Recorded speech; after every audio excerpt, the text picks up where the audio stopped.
If you've seen the movie Platoon, you remember the final battle. You remember it vividly. Charlie Sheen's character, Chris Taylor, crawling through absolute chaos. Explosions everywhere, tracers lighting up the night sky, men screaming, dying, fighting hand to hand. Willem Dafoe, as Sergeant Elias, spreading his arms in that iconic crucifixion pose before being gunned down. Tom Berenger's brutal Sergeant Barnes finally getting what he deserves. Artillery pieces aimed horizontally, firing directly at enemy soldiers mere feet away. Napalm canisters tumbling from aircraft, igniting entire sections of jungle into walls of flame. Bodies everywhere, stacked like cordwood. Americans and enemy alike. Dawn revealing a landscape of total destruction, smoke rising, fires still burning. And then, in one of cinema's most haunting images, bulldozers pushing hundreds of corpses into massive trenches. Mass graves.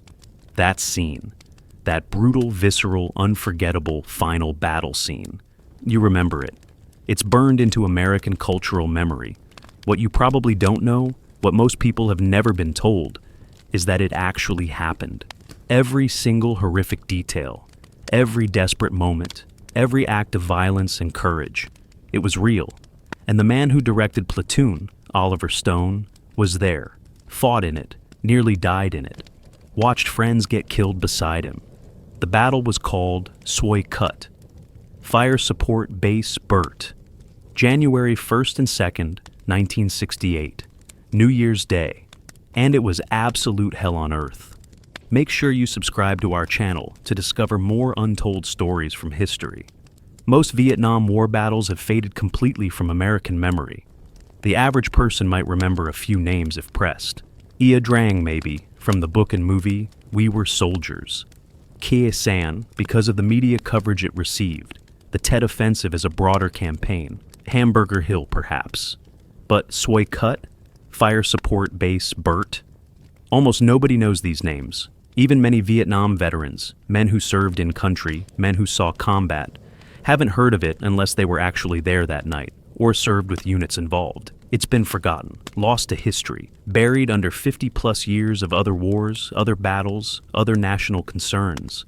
And yet, this obscure battle with its difficult-to-pronounce foreign name became one of the most famous depictions of Vietnam War combat ever committed to film. Millions upon millions of people worldwide have watched the final battle in Platoon, felt the absolute terror, experienced the chaos, been traumatized by the violence.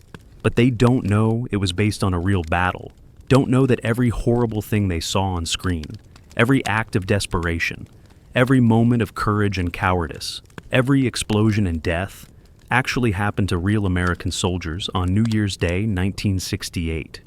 Don't know that the director was one of those soldiers, that he lived it before he filmed it. The battle happened during what was supposed to be a ceasefire, a truce, a moment of peace in an otherwise endless war. Pope Paul VI, seeking to bring some humanity to Vietnam's brutal conflict, had declared January 1st, 1968 a day of peace. He'd used his considerable moral authority to persuade South Vietnam and the United States to observe a truce for the holiday. Surprisingly, even the Viet Cong agreed, releasing a public statement that they would observe a 36-hour ceasefire beginning on New Year's Eve. For a brief moment, there was hope, real hope. Maybe both sides would honor it. Maybe soldiers could have one night, just one night, without incoming mortar rounds. One night, without wondering if this would be the night they died. One night, without checking and rechecking weapons. Without straining to hear movement in the darkness. Without fear. One night to believe that maybe, just maybe, 1968 would be different, better. Maybe the war would wind down. Maybe negotiations would succeed. Maybe they'd all go home to the world. Those hopes, those desperate prayers for peace, died exactly at midnight when the North Vietnamese army launched a massive, coordinated assault against Fire Support Base Burt. No ceasefire, no peace, no mercy. Just thousands upon thousands of enemy soldiers attacking through the pitch darkness in human wave assaults, deliberately designed to overwhelm defenses through sheer numbers and overrun the fire base, killing everyone inside. It was betrayal wrapped in violence, the ultimate sucker punch. 23 Americans died that night. 23 young men, most barely out of their teens, killed in action. 153 were wounded, many seriously, many permanently disabled. These weren't just statistics. These were sons writing letters home, brothers trading stories about girlfriends, friends sharing cigarettes, human beings with families waiting for them. Gone in one night. Over 400 North Vietnamese and Viet Cong soldiers were killed during the battle and its immediate aftermath. Their bodies piled up around American bunkers and fighting positions so thick, so numerous, that in some places you could literally walk on corpses without your boots touching ground. Artillery crews, doing something you're absolutely not supposed to do, aimed their 105mm howitzers horizontally and fired beehive rounds point blank into massed enemy formations. Each round contained approximately 8,500 steel fléchettes, small darts with fins. The fléchettes would explode outward in a cone pattern, like the world's most lethal shotgun. The effect on human bodies at close range was catastrophic, absolutely devastating. Bodies torn apart, limbs severed, men literally shredded by thousands of steel darts moving at supersonic speed. Napalm canisters fell from the sky, turning sections of jungle into infernos. Temperatures so hot they sucked oxygen from the air. Enemy soldiers caught in napalm burned alive, their screams audible over the UC gunfire. Air Force AC-47, spooky gunships circled overhead like angels of death, their 7.62mm miniguns firing 6,000 rounds per minute, dropping fire from the sky like rain. The battle raged for over 5 hours in near total darkness. Americans fought knowing that if they lost, if the perimeter broke, if enemy soldiers got inside in numbers, everyone would die. There was nowhere to run, no escape route, no reinforcements close enough to save them. Just fight or die. Those were the only options. They fought, they held, they survived, barely. And when dawn finally came, revealing what darkness had mercifully hidden, the battlefield looked like something from hell itself, like Dante's Inferno made real. Fire Support Base. Burt had survived, but it had been a very close thing, very close indeed. Oliver Stone was 19 years old that night, a private first class, an enlisted grunt with Bravo Company, 3rd Battalion, 22nd Infantry Regiment, the Triple Deuce. He'd volunteered for Vietnam, actually volunteered, dropped out of Yale University after his freshman year, wanted to prove himself, wanted to experience real life instead of academic theory, wanted to test himself, see what he was made of, find meaning through hardship. He got more reality than he ever bargained for, more hardship than anyone should endure. That night at Soi Cut, Private Stone fought desperately for his life, fired his M16 until the barrel glowed red hot, threw grenades at enemy soldiers he could barely see in the darkness, watched friends die beside him, killed enemy soldiers, some at ranges so close he could see their faces, was wounded by shrapnel from an explosion, pieces of hot metal tearing through his flesh, evacuated the next morning on a medevac helicopter. Years later, after surviving Vietnam, after struggling with PTSD, after attending film school and becoming a successful screenwriter, he tried to tell the story. Made Platoon.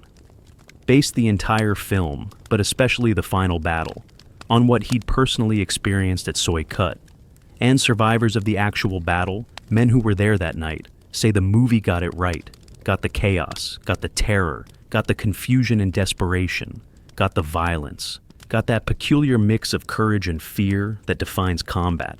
The scene where they bulldoze bodies into mass graves, that actually happened. Stone saw it with his own eyes, made sure to film it, made sure people would remember what happened at Fire Support Base Burt, even if they never knew the battle's real name, even if they never knew that what they were watching was history, not fiction. This is the story of the Battle of Soi Cut, the New Year's Day Massacre, the fight that became Platoon's climactic battle. A battle where 450 Americans, outnumbered at least 5 or 6 to 1, held off thousands of enemy soldiers through 5 hours of the most intense close combat imaginable, where artillery fired anti-personnel, rounds designed for use at range directly at attackers mere meters away, where courage and firepower barely overcame numerical superiority, where the will to survive met the will to destroy, This is a story of unimaginable courage, of desperate heroism, of violence beyond description, of survival against all odds. This is the story Oliver Stone tried to tell. The story that deserves to be remembered not just as a movie scene, but as real history, real men, real sacrifice, real horror, real bravery. Let's remember Soi Kut. Let's honor the men who fought there. Let's tell their story, all of it, because they earned that, they deserve that. And America needs to know what happened on that fire base on New Year's Day, 1968. To understand the Battle of Soi Kut, you need to understand where it happened, the geography, the terrain, the strategic situation.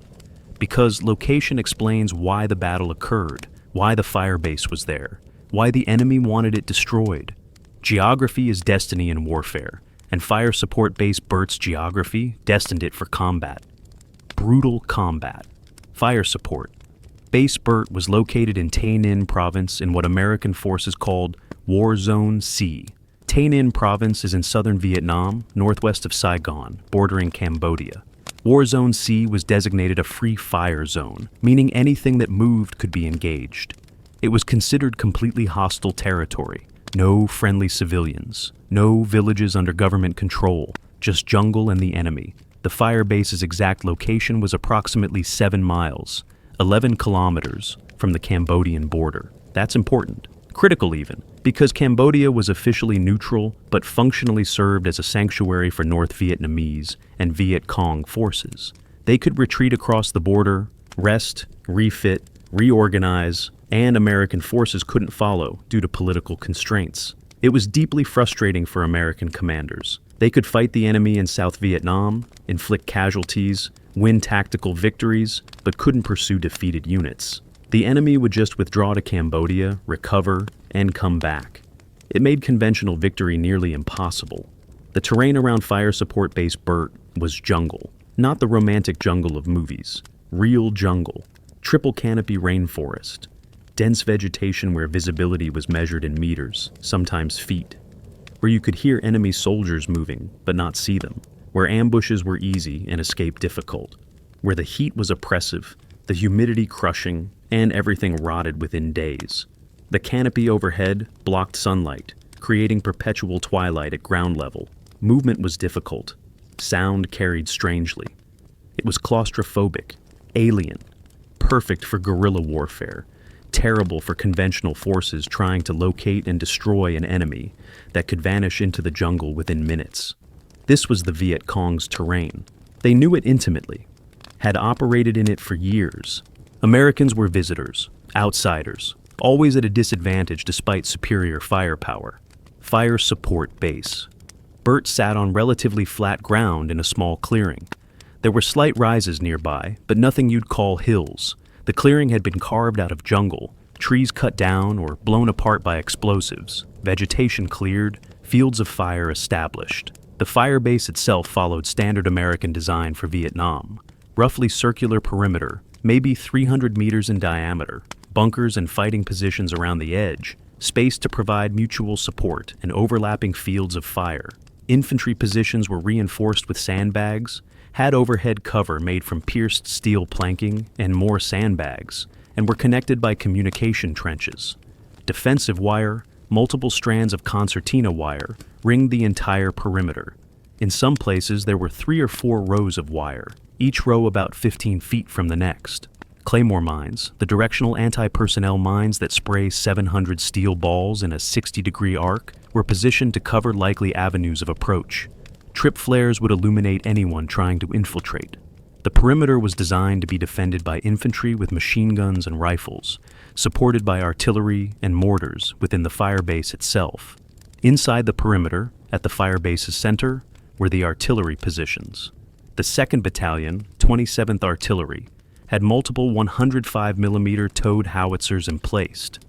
These were the standard light artillery pieces used throughout Vietnam. Range of about 11 kilometers. Could fire high explosive rounds, white phosphorus, illumination, and crucially for this battle, beehive anti-personnel rounds. The guns were in individual positions, surrounded by sandbags and overhead cover to protect crews from incoming fire. Ammunition was stored in protected bunkers nearby. Fire Direction Center, the brain of the artillery operation, was dug in and fortified. Artillery crews lived in bunkers near their guns. They'd fire dozens of missions daily, supporting infantry operations throughout the area. On the night of January 1st, they'd fire more rounds than they had ever imagined possible. Other facilities within the firebase included the battalion command post, heavily fortified with multiple layers of sandbags and overhead cover. This was where the battalion commander and his staff coordinated the defense, communicated with higher headquarters, and controlled the battle. The aid station was also inside the perimeter, staffed by battalion medical personnel and Navy corpsmen. This was where wounded would be brought for treatment, where triage decisions would be made, where lives would be saved or lost.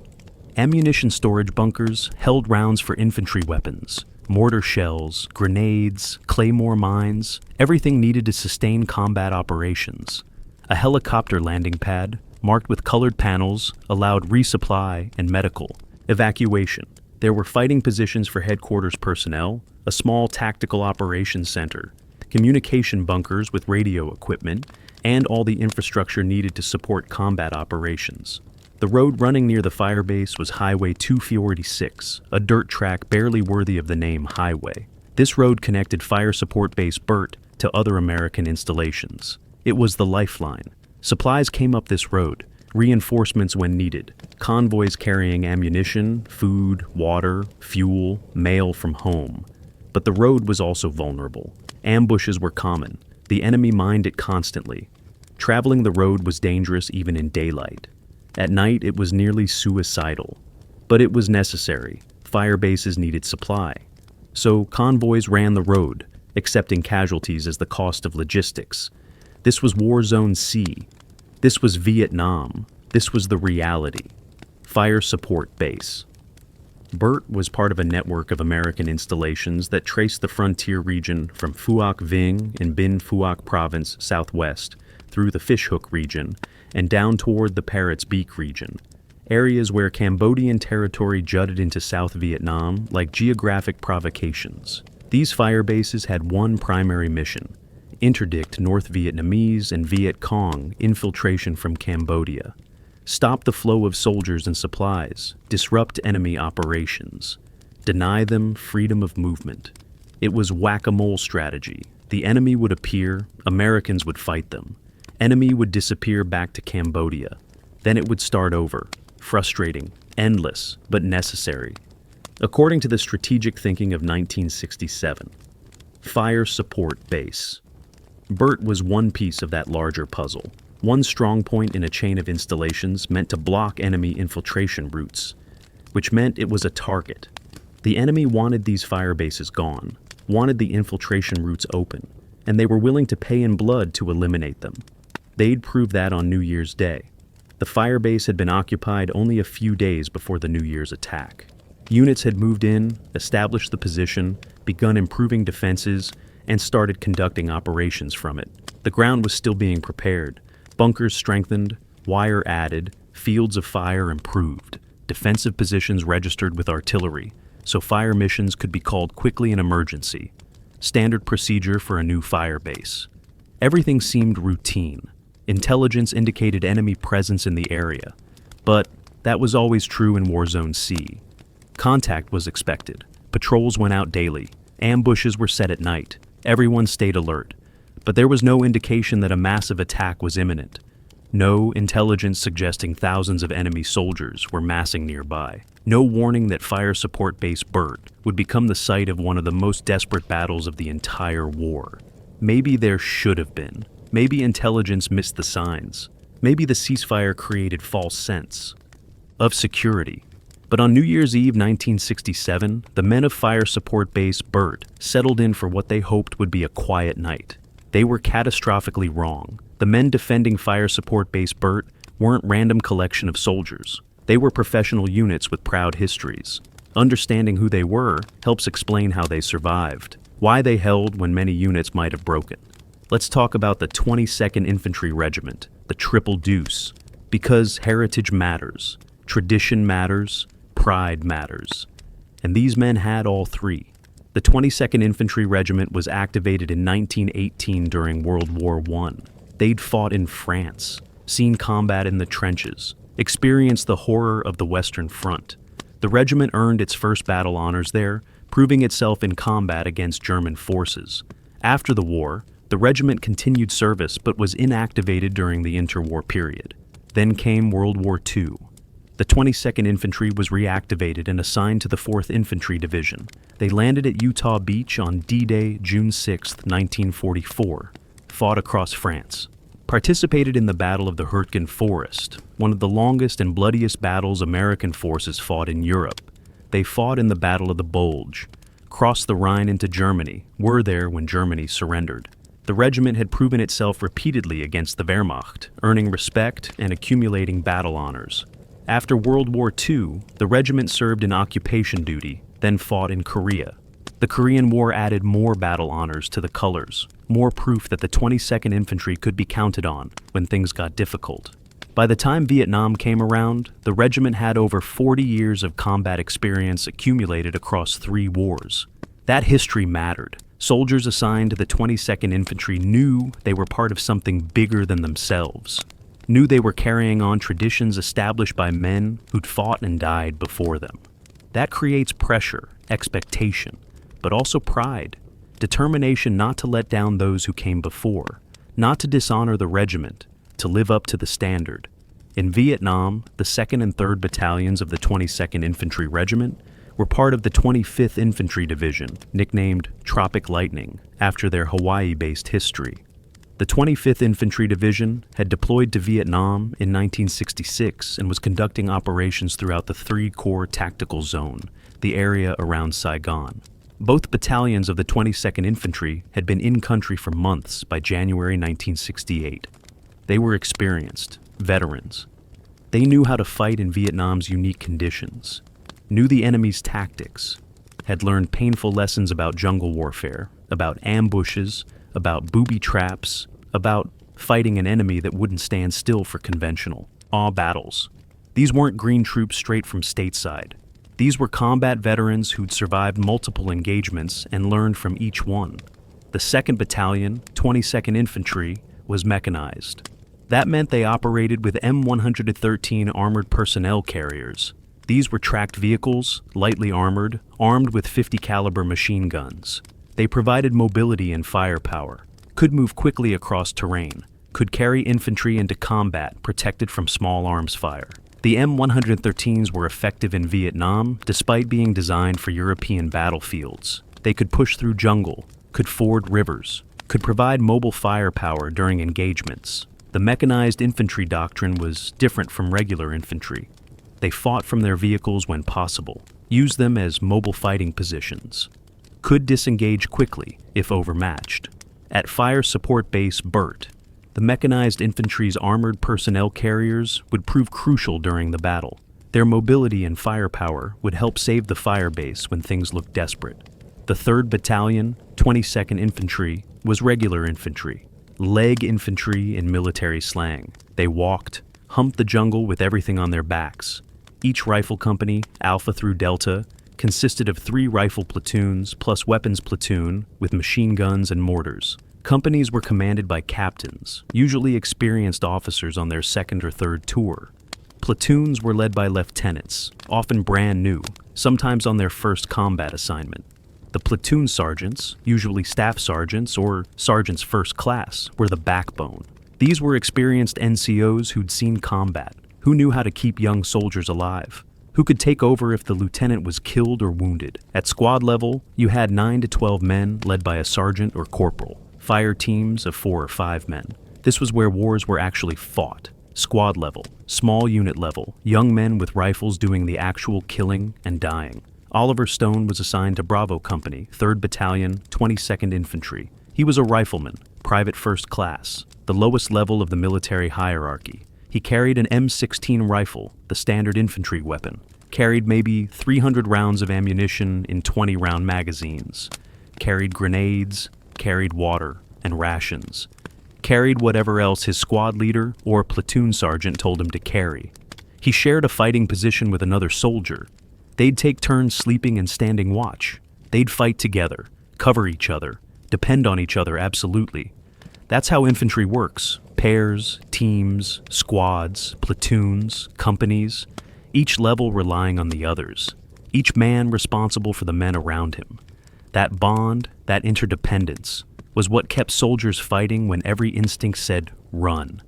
You couldn't abandon your buddy, couldn't let down your squad, couldn't break and leave others to die. So, you fought, even when terrified, even when rational calculation said you were going to die. You fought because the man beside you was fighting, because he was depending on you, because you wouldn't let him down. That's what the 22nd Infantry Regiment understood. That's what they'd built through decades of combat. That's what Oliver Stone learned at Fire Support Base Burt. Brotherhood forged in combat is the strongest bond humans can create, and it would be tested severely on New Year's Day, December 31st, 1967, New Year's Eve. The last day of what had been a brutal year in Vietnam. 1967 had seen major operations. Operation Junction City, Operation Cedar Falls, battles at Dak To, fighting around Khe Sanh. American casualties had been heavy.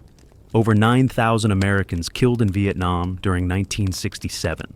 Tens of thousands wounded. The war was escalating. More troops deploying. More combat operations. More casualties.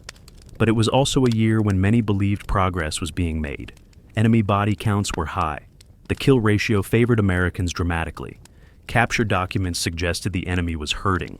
General Westmoreland, commander of Military Assistance Command Vietnam, was cautiously optimistic. There was light at the end of the tunnel. Victory was achievable. The official messaging was positive. The reality on the ground was more ambiguous. But as 1967 ended, there was hope that 1968 might see a turning point, might see real progress toward ending the war. That hope would prove tragically misplaced. 1968 would be the bloodiest year of the entire war for American forces, and it would begin with a betrayal. Pope Paul VI had made his proposal for a New Year's Day truce in late December.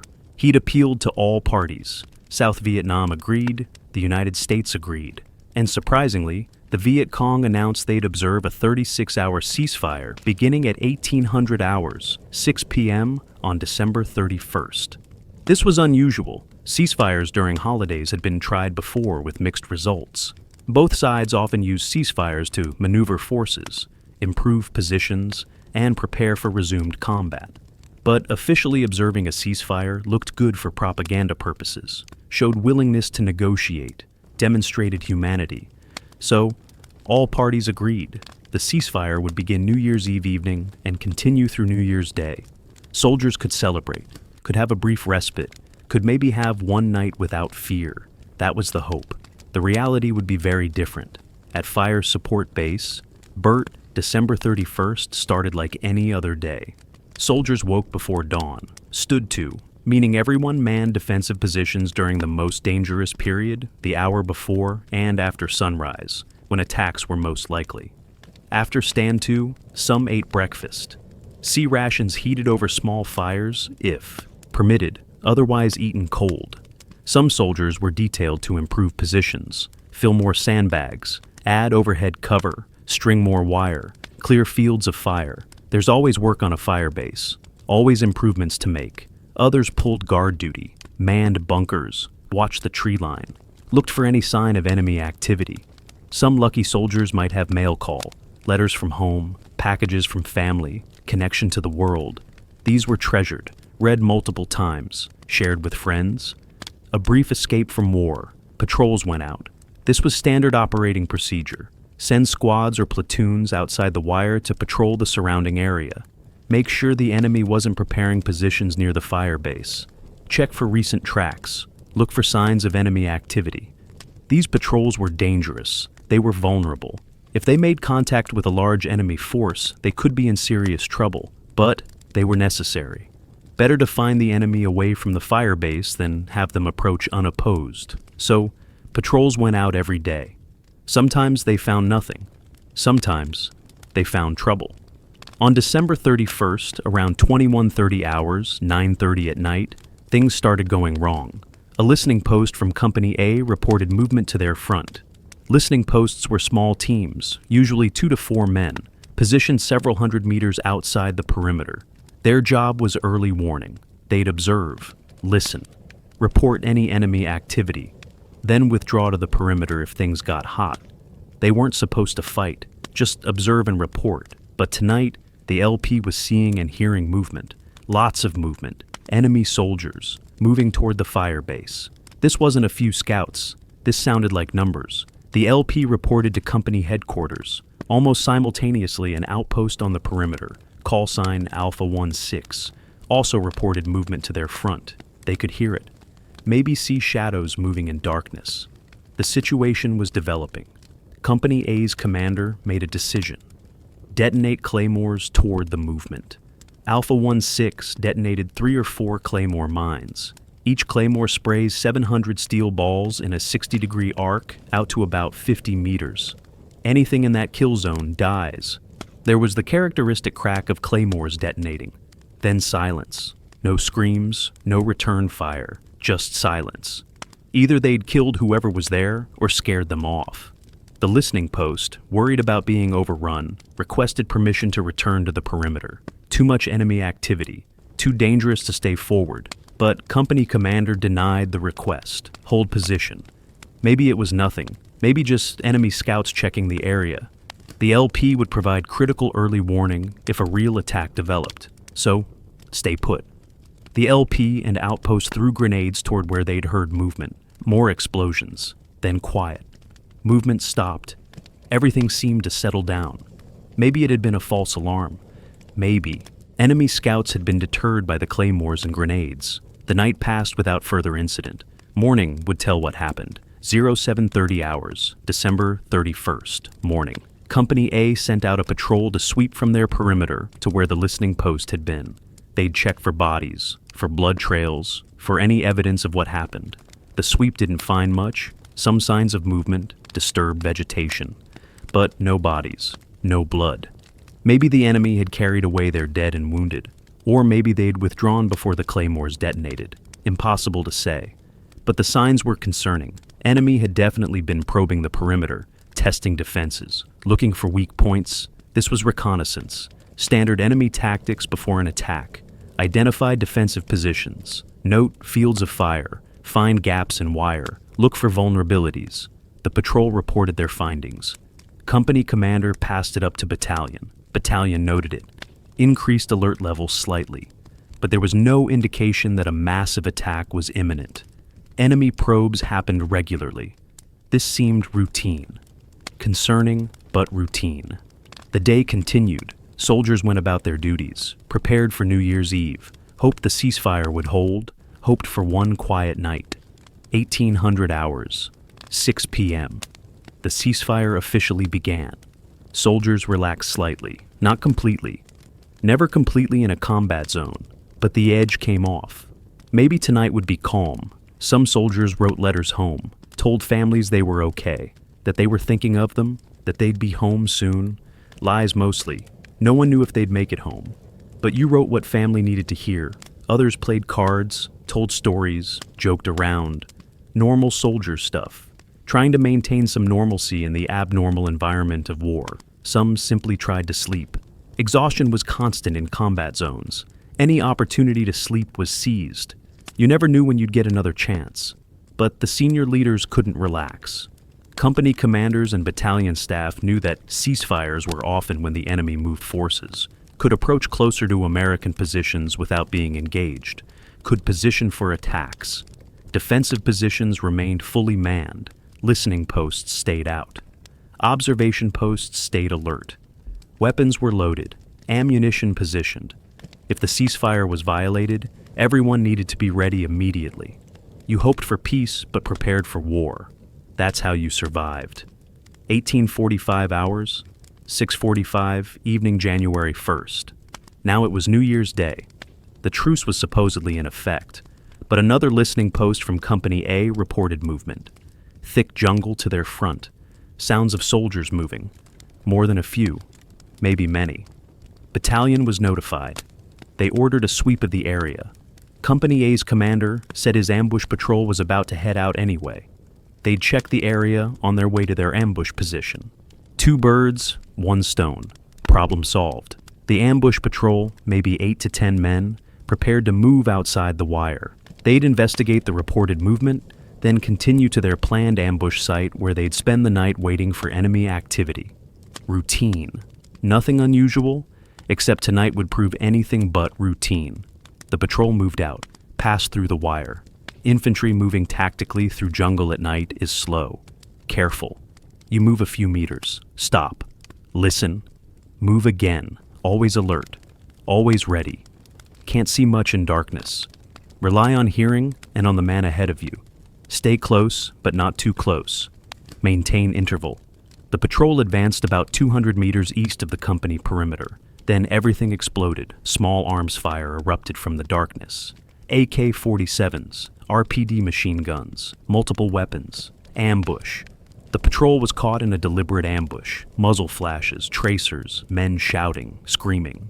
The patrol leader tried to organize return fire, get accountability, figure out what they were facing.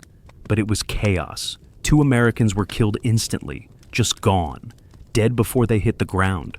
1 was wounded. The patrol returned fire desperately, threw grenades, tried to break contact.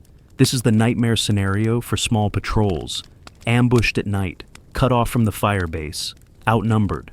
The patrol fought their way back toward the perimeter, carrying their wounded, dragging bodies, taking fire the whole way. They made it back, barely. Tumbled through the wire, collapsed inside. 2 dead, 1 wounded. The listening post that had reported the movement wisely followed them in. Too dangerous to stay forward. By 19:05, 7:05 p.m., it was too dark for the ambush patrol to try again. Plan was canceled. Everyone stayed inside the perimeter. The listening post was repositioned to a different location. And everyone waited, because the message was clear. The ceasefire was a lie. The enemy was out there, in force. And they were coming. Not maybe, not possibly. They were definitely coming. It was just a question of when. That question would be answered at midnight. Between 2000 hours and 2030 hours, 8 to 8:30 p.m., the Firebase received its first indirect fire since the supposed ceasefire began. 15 60mm mortar rounds impacted inside the perimeter. These landed behind and near Company B in reserve. Behind the battalion command group, high explosive rounds. They weren't particularly accurate, didn't cause many casualties, but they announced the enemy's presence, said we're here, we're ready, we're coming for you. The defenders went on full alert. Every position manned, weapons loaded, safeties off, extra ammunition positioned within reach. Artillery crews prepared for fire missions. Knew they'd be busy tonight. Medical personnel in the aid station checked supplies, made sure they had enough bandages, plasma, morphine, everything needed to treat mass casualties. Because that's what was coming, mass casualties. Everyone knew it, could feel it. The air itself seemed charged with anticipation, with dread. Soldiers checked and rechecked their weapons. M16 rifles, M60 machine guns, M79 grenade launchers, M72 law anti-tank weapons just in case. Every weapon was inspected, magazines loaded and reloaded, extra ammunition distributed, grenades positioned within easy reach, claymore mines detonators checked. Everything had to work perfectly. No second chances, no do-overs. If your weapon jammed in combat, you could die. So you checked it, made sure it was clean, made sure it would function. Some soldiers cleaned their rifles one more time. Others just held them, found comfort in cold steel and polymer. This was their tool, their protection, their weapon. It would keep them alive tonight, hopefully. Officers and senior NCOs moved among the positions, checked on soldiers, made sure everyone was ready, offered words of encouragement, cracked jokes to relieve tension. This is leadership. Being visible, being calm, showing confidence even when you're scared. Because if leaders show fear, soldiers panic. If leaders stay calm, soldiers stay calm. Company commanders walked their perimeters, made sure all positions were properly manned, made sure fields of fire were clear, made sure everyone knew what to do. Battalion commander and his staff stayed in the command post, monitored radio traffic, coordinated with higher headquarters, made sure artillery was ready, made sure air support was on call, made sure medevac helicopters were standing by. This was the chess game, moving pieces into position, preparing for what was coming, trying to stack the odds in your favor, knowing that even perfect preparation might not be enough. Some soldiers prayed, quietly, privately, asking God for protection, for courage, for survival, promising to be better men if they lived through this, promising to go to church, to call their mothers more often, to appreciate life, the desperate bargains men make with God when death is approaching. Some wrote quick letters, last letters, just in case, told families they loved them, told girlfriends or wives they'd always remember them, sealed the letters, put them in pockets. Maybe someone would mail them if the worst happened. Others simply sat quietly, thought about home, about family, about everything they might lose tonight. Some were scared, terrified actually, fighting to control fear, to not show it, because showing fear meant losing respect, meant being weak. So they buried it, pushed it down, pretended to be calm. Others were angry at the enemy for violating the ceasefire, angry at politicians for sending them here, angry at the whole situation. Anger was useful. Easier to fight when you're angry than when you're scared. Some soldiers felt nothing, were numb. This was their reality. Combat, death. This was what they did, what they'd been trained for, what they'd volunteered for or been drafted into. No point being emotional about it. Just do the job. Survive. Hope for best. The Firebase's defensive plan was simple. Infantry would defend the perimeter, hold positions, repel attackers. Artillery would provide supporting fires outside the perimeter, break up enemy formations before they reached the wire. Mortars would do the same at closer range. Machine guns positioned at key points would provide interlocking fires. Create kill zones. If enemy broke through at any point, reserves would counterattack. Seal the breach, restore the perimeter. If things got really bad, artillery would fire directly at attackers. Danger close. Accept the risk of friendly casualties to stop enemy from overrunning the position. As last resort, Firebase could call artillery and airstrikes on its own position. Better to die from friendly fire than let the enemy win. That was the cold calculus. That was the plan. Simple, clear. Everyone knew their role, knew what to do. Now they just had to execute when thousands of enemy soldiers came screaming out of the jungle, trying to kill them. Midnight approached. Soldiers stared into darkness, straining to see movement, hearing every sound amplified by adrenaline and fear. Was that rustling in the jungle, wind, or enemy soldiers approaching? That snap of a twig, animal, or man? The paranoia of waiting in darkness for an attack is its own special torture. Your imagination creates threats. Every shadow is an enemy, every sound a warning. You jump at nothing, finger tight on trigger, wanting it to start so the waiting ends, but dreading what's coming. The contradiction of combat. Want it to begin so it can be over, but don't want it to begin because you might die. So you wait, and watch, and pray, and prepare. Officers synchronized watches, made sure everyone knew the correct time.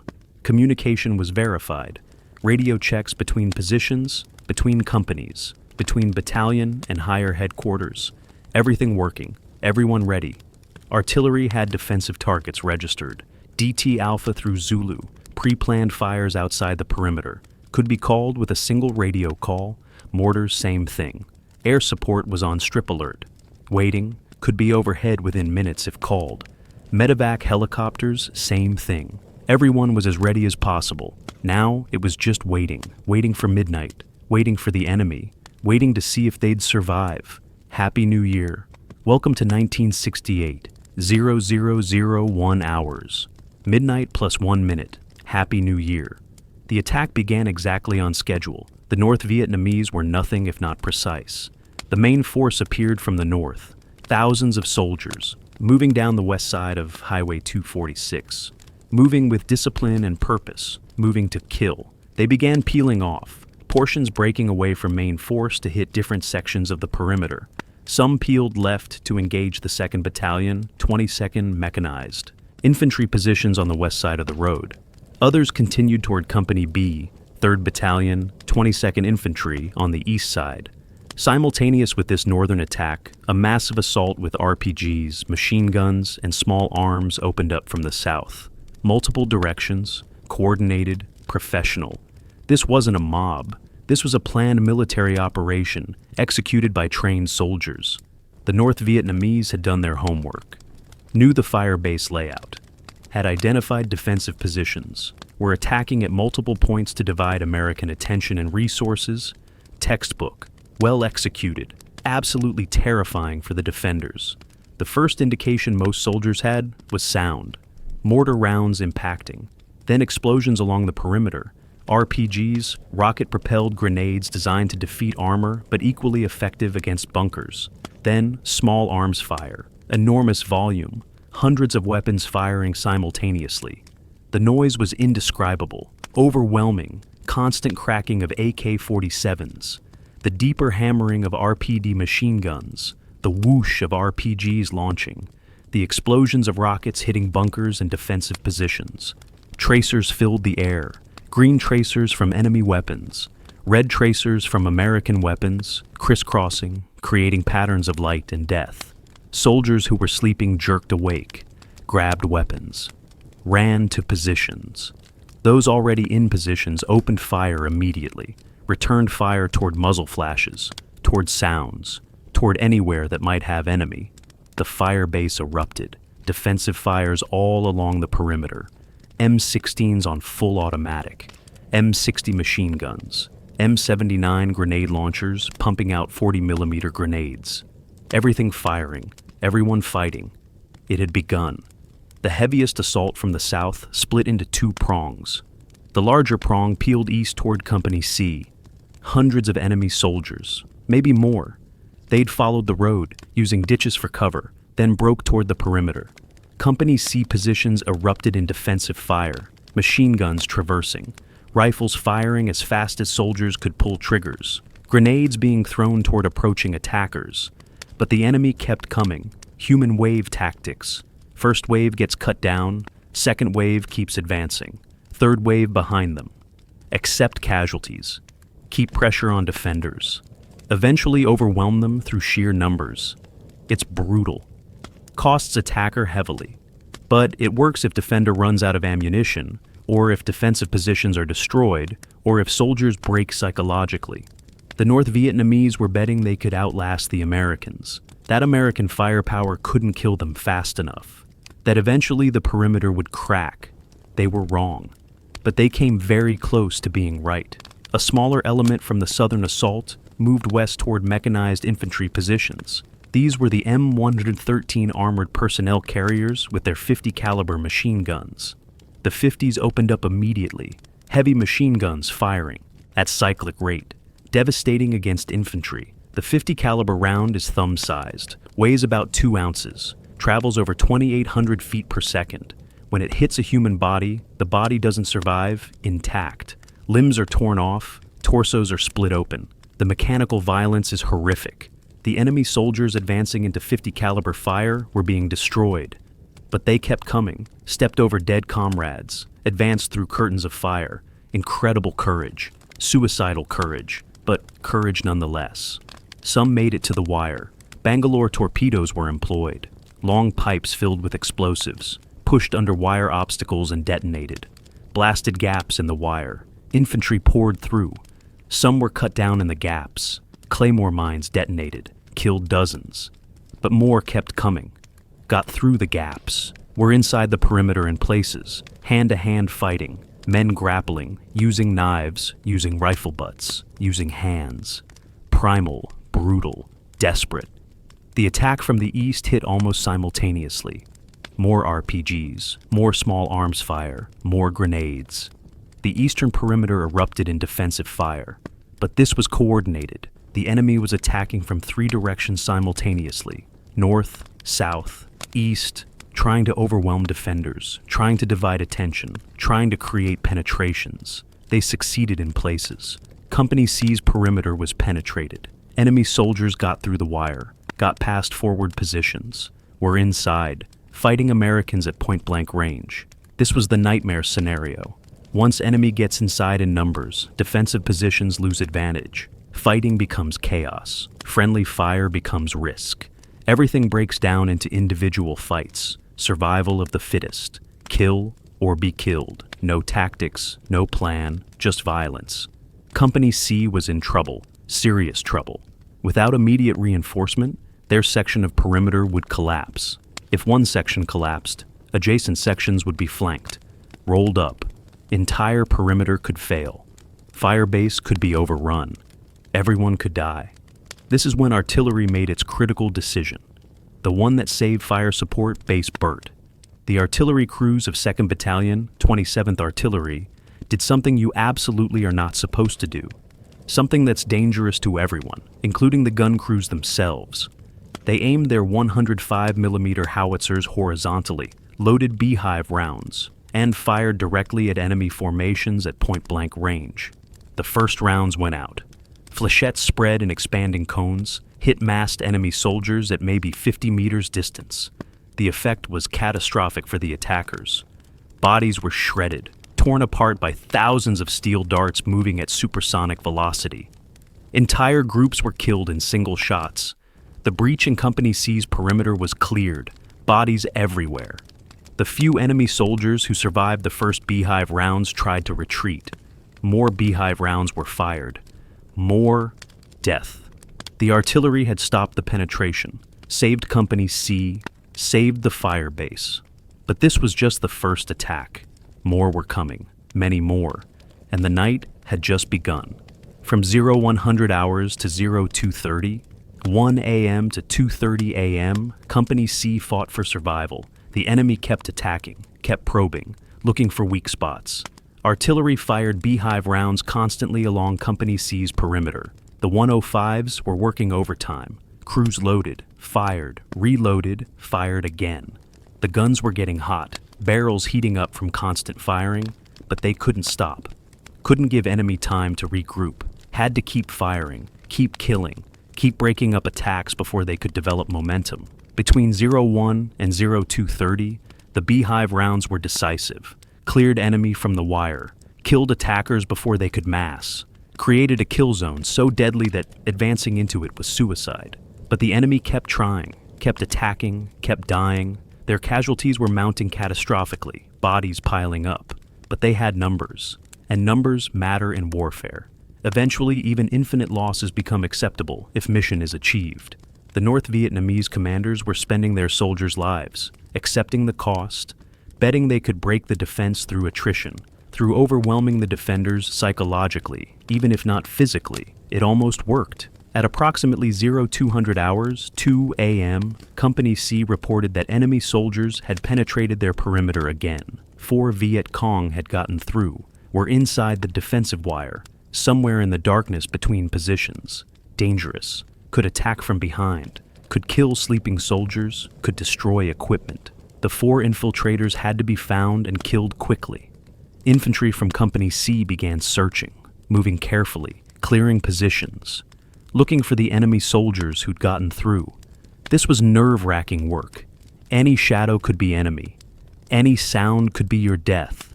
The 4 Viet Cong were hunted down and eliminated. 3 were killed in firefights. 1 was cornered and killed with grenades. The breach was sealed again. But it demonstrated the enemy's determination. They'd gotten through the wire, through defensive fires, through beehive rounds. 4 men had done it. Next time it might be 40 or 400. The defenders couldn't relax, couldn't assume they were safe, had to maintain intensity, had to keep fighting at maximum effort, all night, however long it took. Company A on the northern portion of perimeter was also in trouble.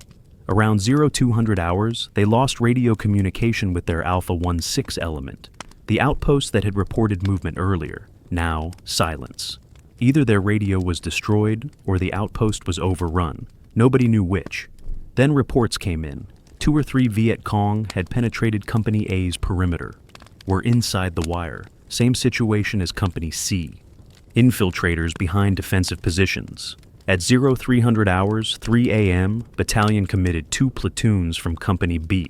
Company B was the reserve. The unit held back to deal with exactly this situation. Breaches, penetrations, emergencies.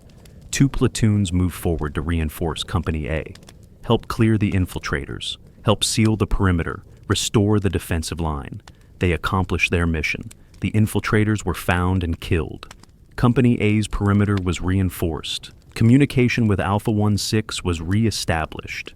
Their radio had been damaged but was jury-rigged back into operation. Crisis averted, but reserves were committed. Battalion had nothing left. If another penetration occurred, there were no more units to send. Everything was committed. Everyone was fighting. This was maximum effort. If the enemy broke through now, there was nothing to stop them.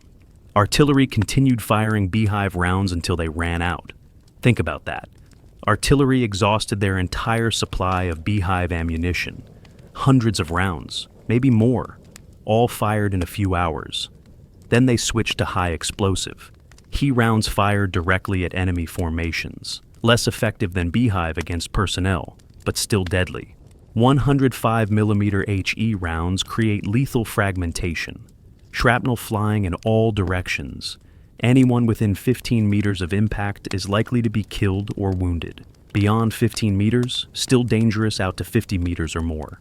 The artillery kept firing, kept supporting, kept killing. This was their mission. This was what they trained for.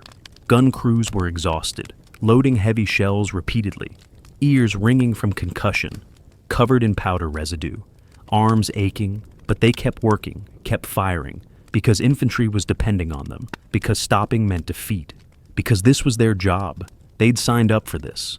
So they did it, professionally, courageously, without complaint. The 155mm artillery from Battery B, 2nd Battalion, 35th Artillery, also provided direct fire support. These were bigger guns, self-propelled, more range, larger shells. They reinforced Company A's perimeter with direct fire. 155mm HE rounds are serious ordnance, create massive explosions, can destroy bunkers, can kill anything within significant radius. When fired horizontally at massed infantry, they're devastating. The bigger artillery gave Company A breathing room, helped break up attacks, helped hold the line. This was combined arms warfare, infantry defending, artillery supporting, each dependent on the other, each doing their part, working together to survive. This is how modern armies fight, not as individuals, but as integrated teams where each component multiplies the effectiveness of others. Fire support. Base. Burt was demonstrating this. Artillery and infantry working in perfect concert, saving each other, surviving together. From 0445 to 0500 445 to 5 a.m., the reconnaissance platoon was committed to reinforce Company C. Another penetration had occurred, more enemy soldiers inside the wire. But earlier, the recon platoon couldn't move. Artillery was firing beehive rounds constantly across that section of perimeter. Moving meant getting hit by friendly fléchettes, certain death. So they waited, frustrated, wanting to help, but unable to move safely. Once beehive rounds were exhausted, they moved forward, helped Company C clear infiltrators, helped seal the perimeter again, restored the defensive line. Now everything was committed. No reserves, no backup, just soldiers in positions holding on. Hoping dawn would come soon, hoping the enemy would break off, hoping to survive. Throughout the battle, helicopter crews showed incredible courage. Helicopters from the 187th and 188th Assault Helicopter Companies flew through darkness and enemy fire to resupply Fire Support Base Burt. The fire base was running low on ammunition, especially beehive rounds. Without resupply, artillery would fall silent. Without artillery, defenses would be overrun. So helicopters came in, flew low, landed in fire base under fire. Enemy was shooting at them, tracers reaching up. RPGs being fired at aircraft, but pilots held steady, landed. Crew chiefs and door gunners offloaded ammunition as fast as possible. Artillery crews formed human chains, passed shells hand to hand, got them to guns, got them loaded, got them fired. The helicopters took off, flew away through fire. Some were hit, took damage, limped back to base. Crews patched holes, refueled, rearmed, went back. Multiple trips, multiple crews, all night. They saved Fire Support Base Burt through sheer courage, through willingness to fly into danger, through professionalism. Those helicopter crews deserved medals, deserved recognition, deserved honor. Many got it, but not enough. Because what they did was extraordinary, heroic in the truest sense. They saved hundreds of lives that night. Air Force support was critical. AC-47 spooky gunships orbited overhead. Their miniguns fired 60-degree angled down into enemy positions outside the perimeter. The sound was distinctive, like a zipper. Burt! 6,000 rounds per minute from each gun, 3 guns per aircraft, 18,000 rounds per minute total. The ground beneath looked like it was being welded. Impact points so close together, they created line of fire. Nothing survived in the impact area. Enemy soldiers caught in Spooky's fire were killed instantly, bodies torn apart. The psychological effect was as important as casualties inflicted. Hearing that sound, knowing it meant death, broke morale, made soldiers want to flee, run, hide. But there was nowhere to hide from Spooky. It could see at night, could track movement with sensors and illumination, could kill anywhere within its orbit. The Spookies also dropped. Illumination flares, parachute flares that burned for minutes, turning night into day, revealing enemy positions, allowing defenders to see what they were shooting at. Those flares were critical, allowed more accurate fire, allowed defenders to identify targets, allowed them to fight more effectively. The Air Force crews did this all night, orbited, fired, dropped flares, killed, supported, saved lives. Like the helicopter crews, they deserved recognition, deserved honor, deserved thanks. They got it. But it was never enough. Because what they did saved Fire Support Base Burt, saved American lives, prevented massacre. Around 0500 hours, 5 a.m., the attacks began to slacken. The enemy's assault was losing steam. They'd taken catastrophic casualties. Hundreds dead. Maybe 1,000 or more. Their initial assault waves had been decimated. Follow-on forces disrupted by artillery and airstrikes. Momentum was lost. Dawn was approaching. Daylight would bring overwhelming American air power. F-4 Phantoms, F-100 Super Sabres, A-1 Sky Raiders, all available for close air support, would bomb and strafe any enemy in the open. The North Vietnamese commanders knew this, knew they had to withdraw or be annihilated, so attack orders were changed. Withdrawal began, units disengaged, pulled back into jungle, carrying their wounded when possible, leaving their dead, melting away before dawn could reveal them. This was their pattern. Attack at night when American firepower was less effective. Withdraw before dawn when American air power would destroy them. Standard tactics, smart tactics. But tonight, they'd failed. Failed to overrun Fire Support Base Burt. Failed to achieve their objective. Failed despite heavy casualties and determined attacks. The Americans had held, had survived, had won. By 5:30 a.m., the battle was effectively over. Sporadic fire continued. Some enemy soldiers were still near the perimeter. They were engaged and eliminated. The wire was checked for infiltrators. None found. Defensive positions were inspected for damage. Many bunkers were destroyed or damaged.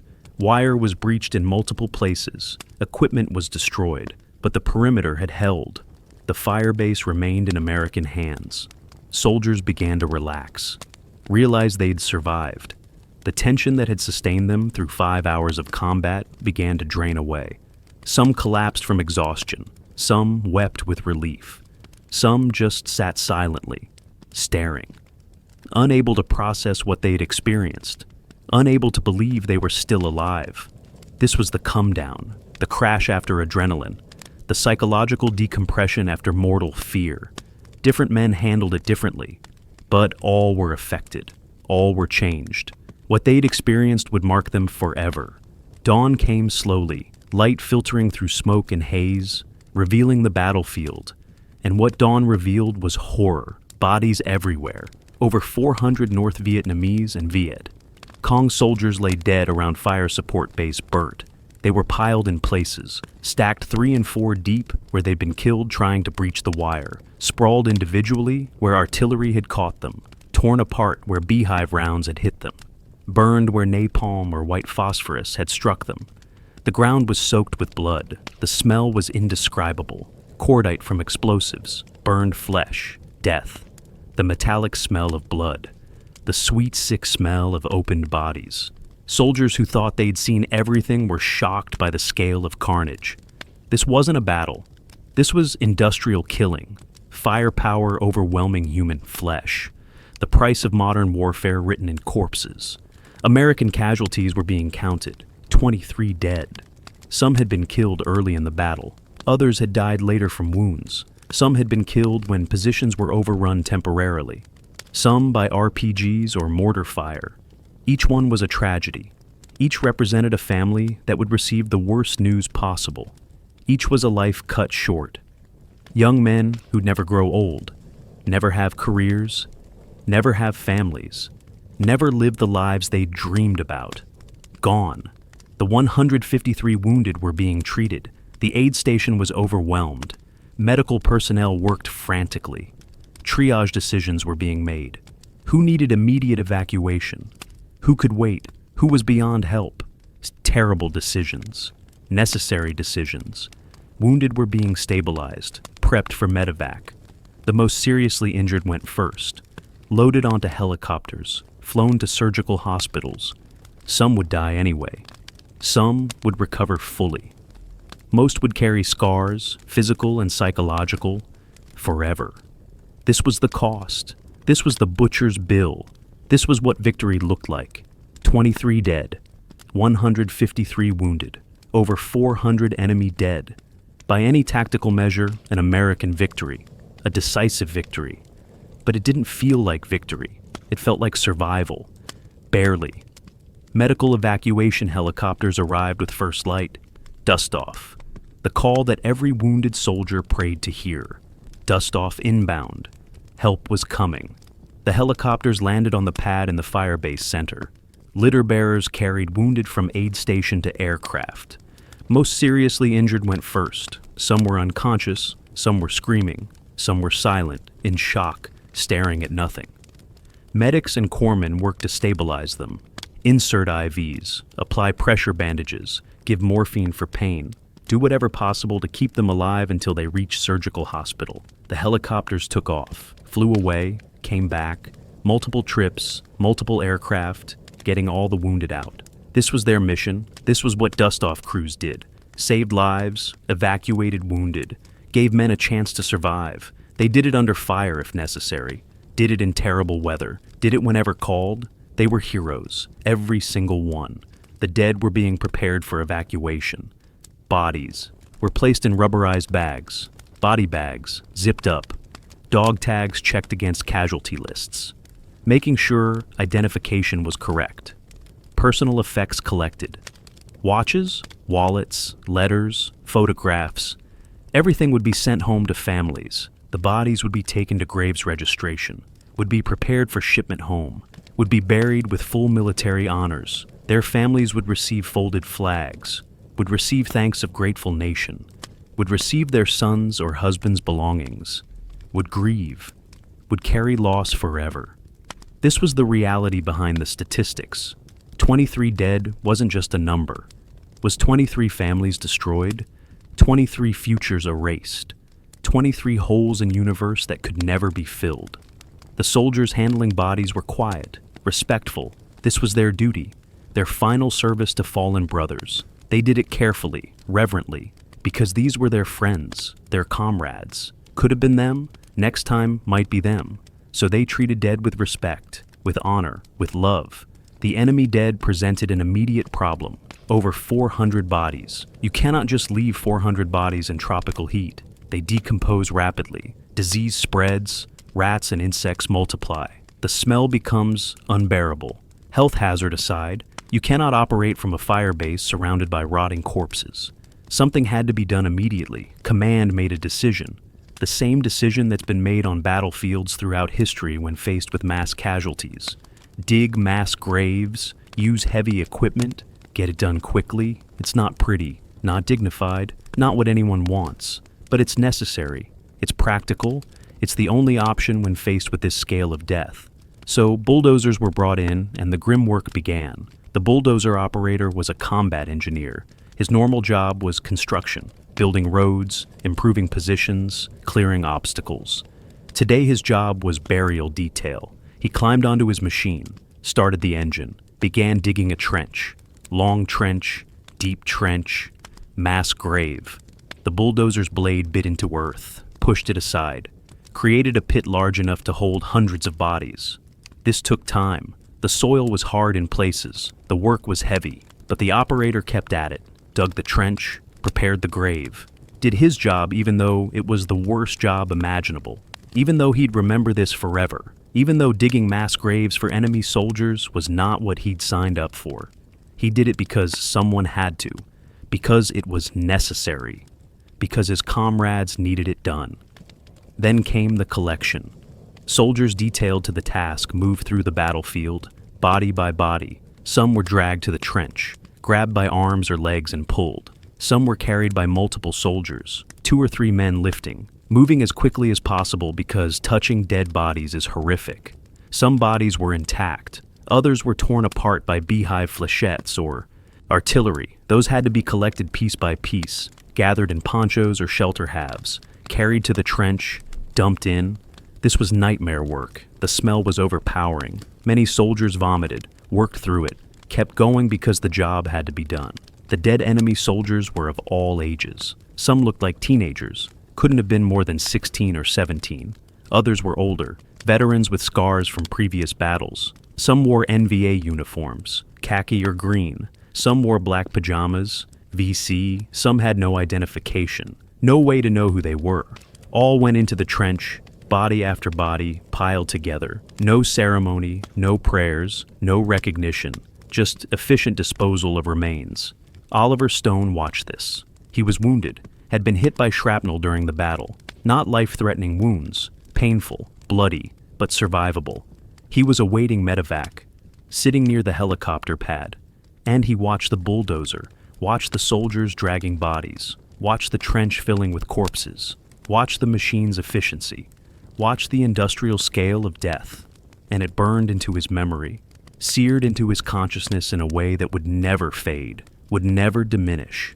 This image, this moment, would haunt him for decades, would appear in nightmares, would surface at unexpected times, would become the climax of his most famous film.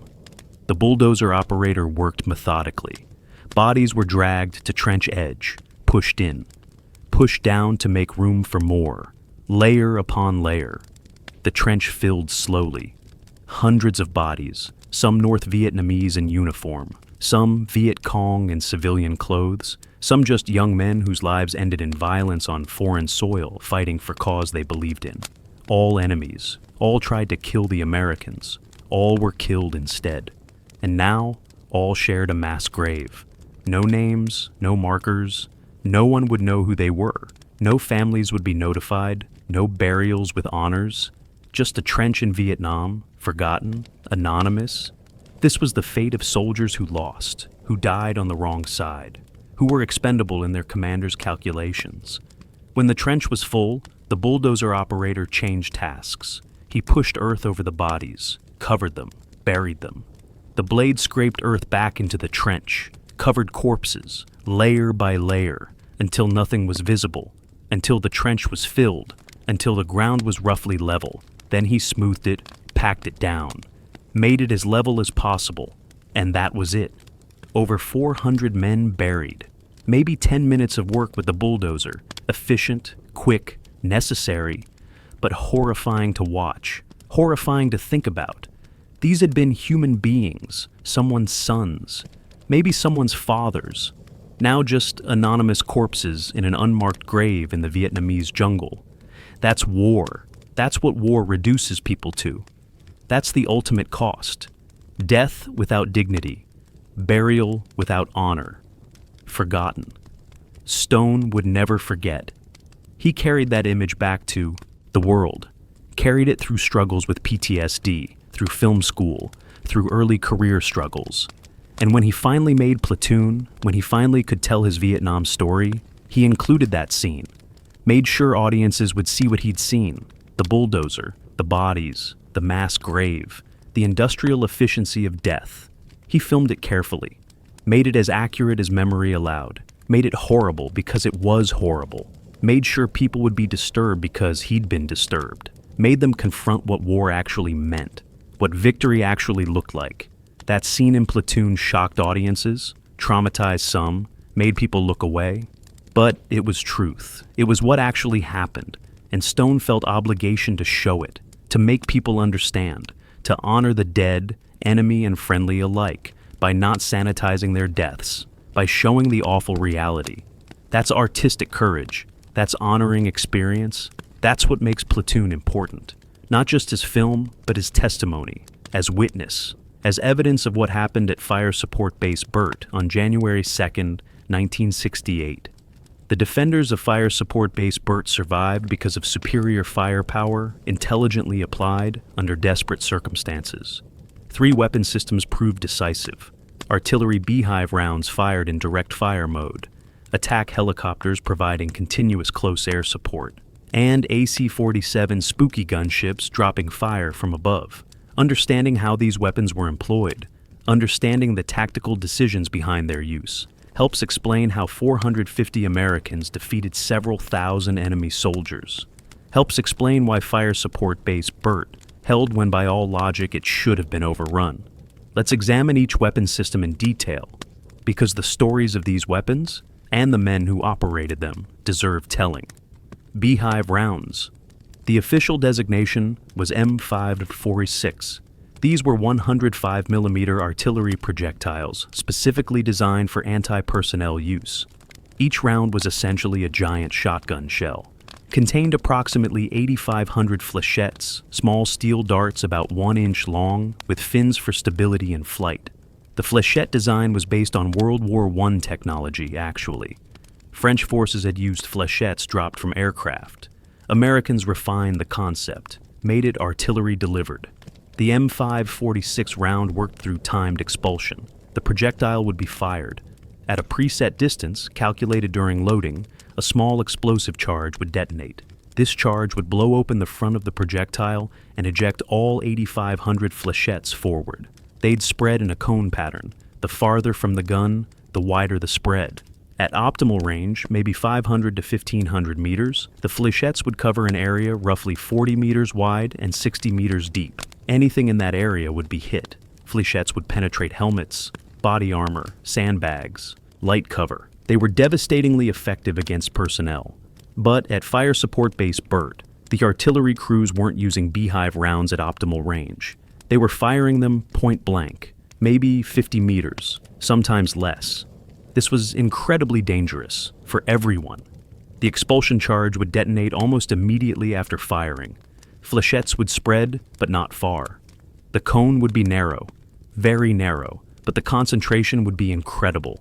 Thousands of steel darts impacting in an area maybe 5 meters wide and 10 meters deep. Anything in that kill zone would cease to exist. Human bodies would literally be shredded, torn apart. The violence inflicted was beyond description. Witnesses described seeing enemy soldiers simply disappear when beehive rounds impacted. One moment advancing, next moment gone. Just pieces, just blood mist, just nothing. That's what beehive rounds at close range did to human beings. It was horrific, necessary, but absolutely horrific. The danger to friendly forces was real. Flechettes could ricochet, could bounce off hard surfaces, could travel in unexpected directions. Artillery crews firing danger close were accepting risk that flechettes might hit American positions, might kill American soldiers, but the alternative was worse. If they didn't fire, if they didn't stop the attacks, everyone would die. So they fired, carefully, professionally, with every safety measure possible. But they fired, and they saved the fire base. The gun crews of 2nd Battalion, 27th Artillery were heroes, absolute heroes. They did something you're explicitly told not to do in training. Used artillery and direct fire against targets at point-blank range.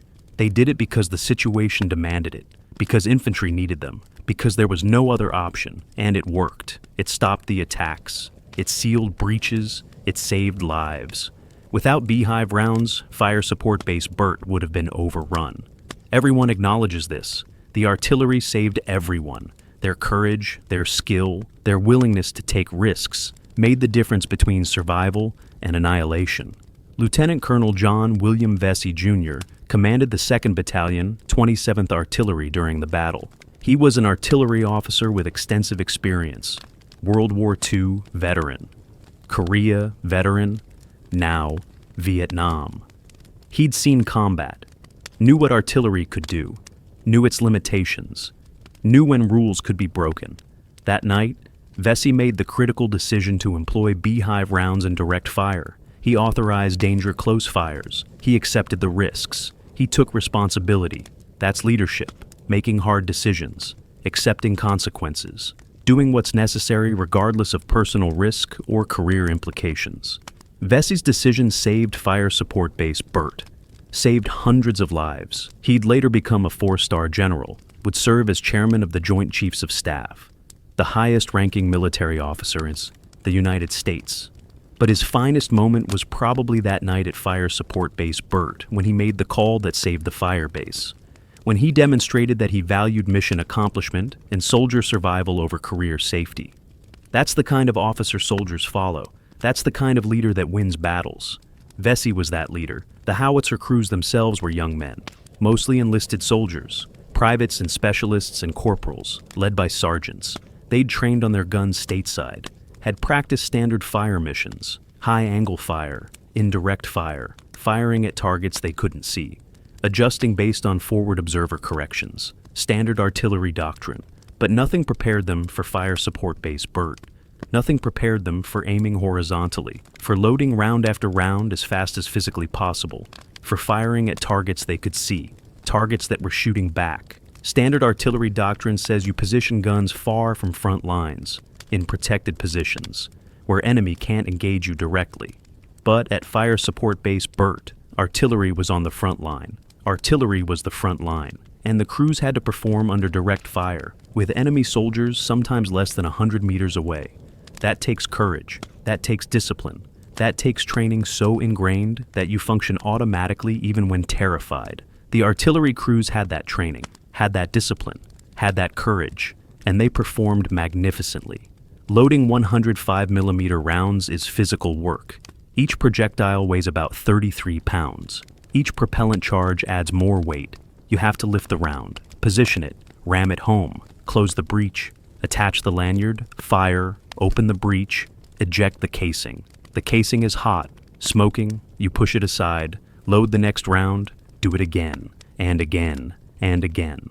At Fire Support Base Burt, crews were loading and firing as fast as possible.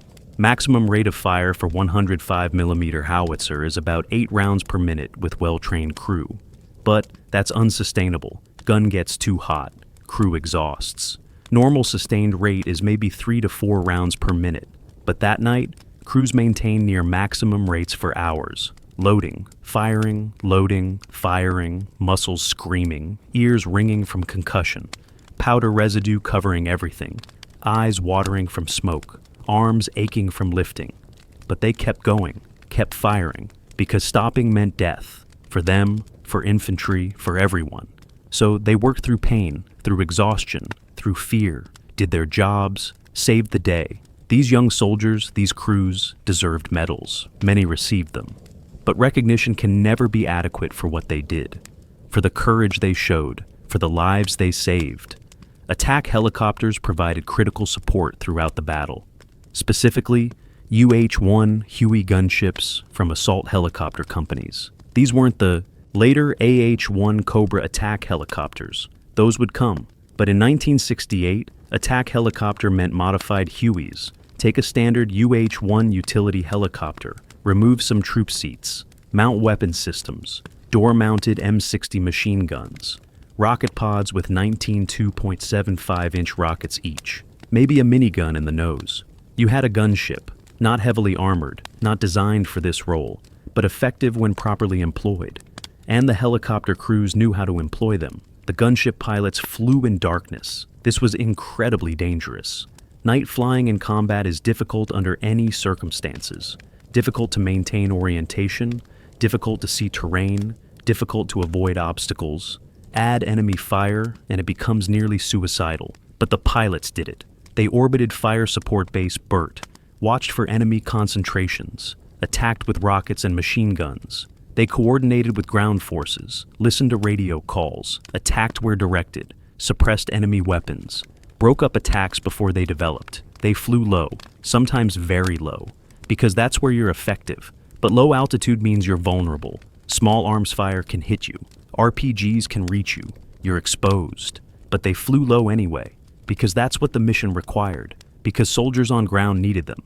Door gunners were exposed throughout these missions, sitting in open doors, firing M60 machine guns, completely unprotected, completely vulnerable. If the helicopter took hits, door gunners were hit. No armor, no protection, just sitting there, firing. That takes remarkable courage, remarkable commitment. They did it throughout the battle, fired thousands of rounds, suppressed enemy positions, killed enemy soldiers, supported American forces. Some door gunners were wounded, some helicopters were hit, sustained damage, limped back to base. Crews patched holes, got aircraft airworthy, went back out. Multiple sorties, all night, until battle was over, until Fire Support Base Burt was saved. Those helicopter crews, pilots and crew chiefs and door gunners, were as responsible for victory as anyone. Their courage, their skill, their dedication made the difference. They deserve recognition, deserve honor, deserve thanks that can never be adequate. AC-47 spooky gunships were perhaps the most psychologically devastating weapons employed that night. These were modified C-47 transport aircraft. The C-47 was a military version of the DC-3 commercial airliner. First flew in 1935, ancient by 1967 standards, but still useful. Modified for gunship role by mounting three 7.62mm miniguns. Each gun fired electrically. 6,000 rounds per minute cyclic rate. All three guns firing simultaneously delivered 18,000 rounds per minute, 100 rounds per second. The math is staggering. When Spooky fired, it looked like a solid line of fire connecting aircraft to ground, tracers every fifth round. So, you'd see the line, the beam, the wall of fire. Everything in the impact area died. Everything. No cover was adequate, no protection sufficient. Spooky would orbit at maybe 3,000 feet, out of range of small arms, safe from RPGs, completely invulnerable to anything enemy had. Would circle, watch. When target was identified, would roll into firing position. Miniguns would engage, would fire for a few seconds, would kill everything in impact zone, then would cease fire, orbit, watch for next target, repeat. The psychological effect on enemy soldiers was devastating. Hearing those miniguns, that distinctive sound, knowing it meant death, knowing you couldn't fight back, knowing there was nowhere to hide, it broke men, made them want to flee, to run, to escape, but there was nowhere to go. Spooky could see them, could track movement, could kill anywhere, so enemy soldiers cowered, hid, tried to become invisible, and when Spooky fired, they died. This psychological warfare aspect was as valuable as physical casualties. Enemy soldiers who are terrified aren't effective. Don't fight well, don't follow orders, don't press attacks. Spooky made enemy soldiers afraid, made them ineffective, made them vulnerable. That's why Spooky was so valuable. Not just killing power, though that was significant, but fear generation, making the enemy afraid to move, to attack, to exist. That's powerful, that's decisive. That's why Spooky gunships were so feared throughout Vietnam, why enemy soldiers called them dragon ships, why hearing that sound meant death was approaching. These three weapon systems, beehive rounds, attack helicopters, and Spooky gunships, provided the firepower that defeated the enemy's numerical advantage, turned their strength into weakness, made massing for attacks suicidal, created kill zones where American firepower was decisive. The North Vietnamese and Viet Cong were brave, professional, determined, but they couldn't overcome this firepower, couldn't survive in an environment where American technology was properly employed. That's the lesson of Fire Support Base Burt. Properly employed, properly supported, American forces could defeat much larger enemy forces, could turn defense into decisive victory, could survive against overwhelming odds. That's what happened January 2nd, 1968. That's what these weapons, and the men who operated them, achieved. Victory snatched from jaws of potential defeat through courage, skill, and overwhelming firepower. Oliver Stone arrived in South Vietnam in September 1967 as Private First Class Stone. He was 19 years old, Born in New York City to privilege. Father was a stockbroker. Mother was French. They'd divorced when Oliver was young. He'd attended Trinity School, elite prep school in Manhattan, then Yale University, freshman year. But Yale hadn't suited him. He felt disconnected, felt like life was happening elsewhere. He wanted experience, real experience, not academic abstraction. So he left Yale, taught English in Saigon for 6 months, saw Vietnam as civilian, saw the war from distance. But that wasn't enough. He wanted to be involved, wanted to test himself, wanted to know what he was made of. So he returned to United States, volunteered for the Army, specifically requested infantry, specifically requested Vietnam. He got everything he asked for, and more. Stone completed basic training and advanced infantry training, was assigned to 25th Infantry Division, arrived in Vietnam September 1967, was sent to Bravo Company, 3rd Battalion, 22nd Infantry Regiment, the Triple Deuce. He was a rifleman, the lowest position in military hierarchy. Carried an M16, walked point sometimes, meaning he led patrols, was first man, the most dangerous position. Point man is first to spring ambushes, first to step on mines, first to die. Stone volunteered for point, wanted to prove himself, wanted to show he wasn't some rich college kid playing soldier, wanted respect of men he served with. And he earned it. Earned it through performance, through reliability, through courage. The other soldiers accepted him, trusted him, relied on him. That's the highest honor infantry soldiers can give. Trust. Stone had earned it. Life as infantry grunt in Vietnam was harsh. You lived in the field, weeks at a time, sometimes months, slept on ground, in foxholes, under ponchos if it rained, ate sea rations, drank treated water from canteens, carried everything on your back.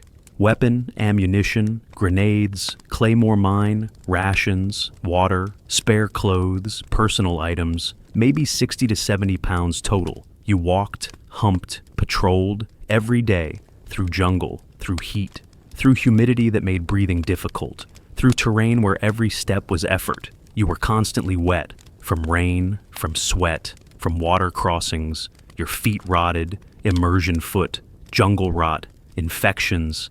Everyone had them. You just dealt with it. Boots never dried, socks never dried, skin cracked and bled. You kept walking, because that was the job. That was infantry life. Combat came randomly. Sometimes you'd patrol for weeks without contact. Other times you'd get ambushed daily. No pattern, no predictability, just constant tension. Constant awareness that any moment could be your last. That next step might trigger a mine. That tree line ahead might conceal ambush. That you might die in next 5 minutes. Living with that fear, that knowledge of mortality, changes people. Some soldiers became fatalistic. Figured if it's your time, it's your time. Nothing you can do. Others became hyper-alert, paranoid almost. Saw threats everywhere. Others just shut down emotionally. Stopped feeling, stopped caring, became numb. Stone was in the last group. He disconnected, did his job, followed orders. But emotionally, he was somewhere else. That's survival mechanism. That's how you cope with sustained fear. You disconnect, feel, nothing, just exist, just endure, just survive. Stone survived for 15 months. That's longer than most infantry tours. Most soldiers did 12 months. Stone did 15. Saw enormous combat, was wounded twice, earned Bronze Star with V device for valor, earned other decorations, proved himself repeatedly, and carried experiences that would define his entire life. Fire Support Base. Burt was Stone's worst experience, worst night of his life. He'd been in combat before, had experienced firefights, ambushes, probes, but nothing like that night. Nothing like 5 hours of continuous combat. Nothing like human wave assaults. Nothing like thinking you're going to die, knowing you're going to die, then miraculously surviving. Stone was wounded by shrapnel during the battle, hot metal fragments tearing into his flesh. Painful, bloody, but not immediately life-threatening. He stayed in position, kept fighting, because everyone was needed, because position couldn't be abandoned, because duty demanded it. He fought through the wounds, through the pain, through the fear, fought until dawn, until battle ended. Then he was evacuated. Medical helicopter took him away from Fire Support Base Burt. Away from horror, but he'd carry it forever. Carry the memories, carry the trauma, carry guilt about surviving when others died. That's survivor's guilt, common among combat veterans. Why him?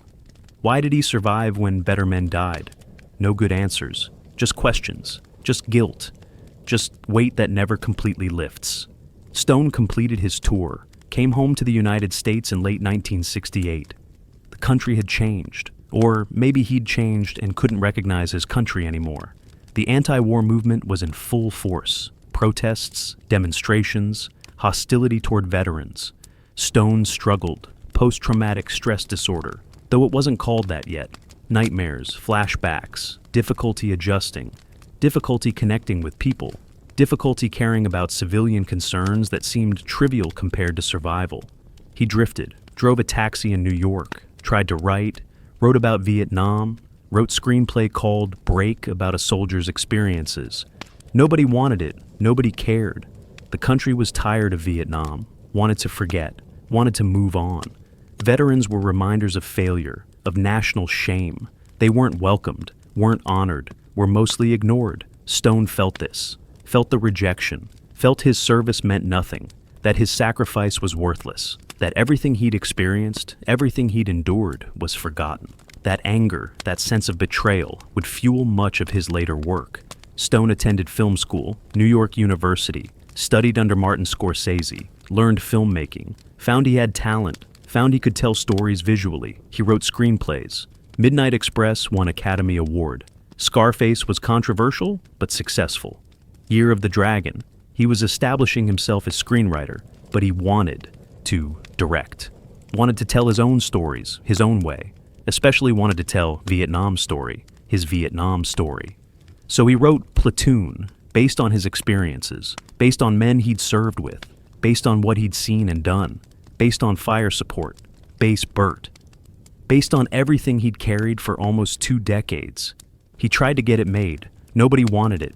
Too depressing, too honest, too raw. Vietnam movies didn't make money. Audiences weren't interested. So Platoon sat on shelf. Unmade, while Stone directed other films, while he built reputation, while he waited for opportunity. Finally, in 1985, opportunity came. Small budget, limited shooting schedule, filming in Philippines. But it was a chance. Stone grabbed it, made Platoon exactly how he wanted. No compromises, no sanitizing, just truth as he remembered it.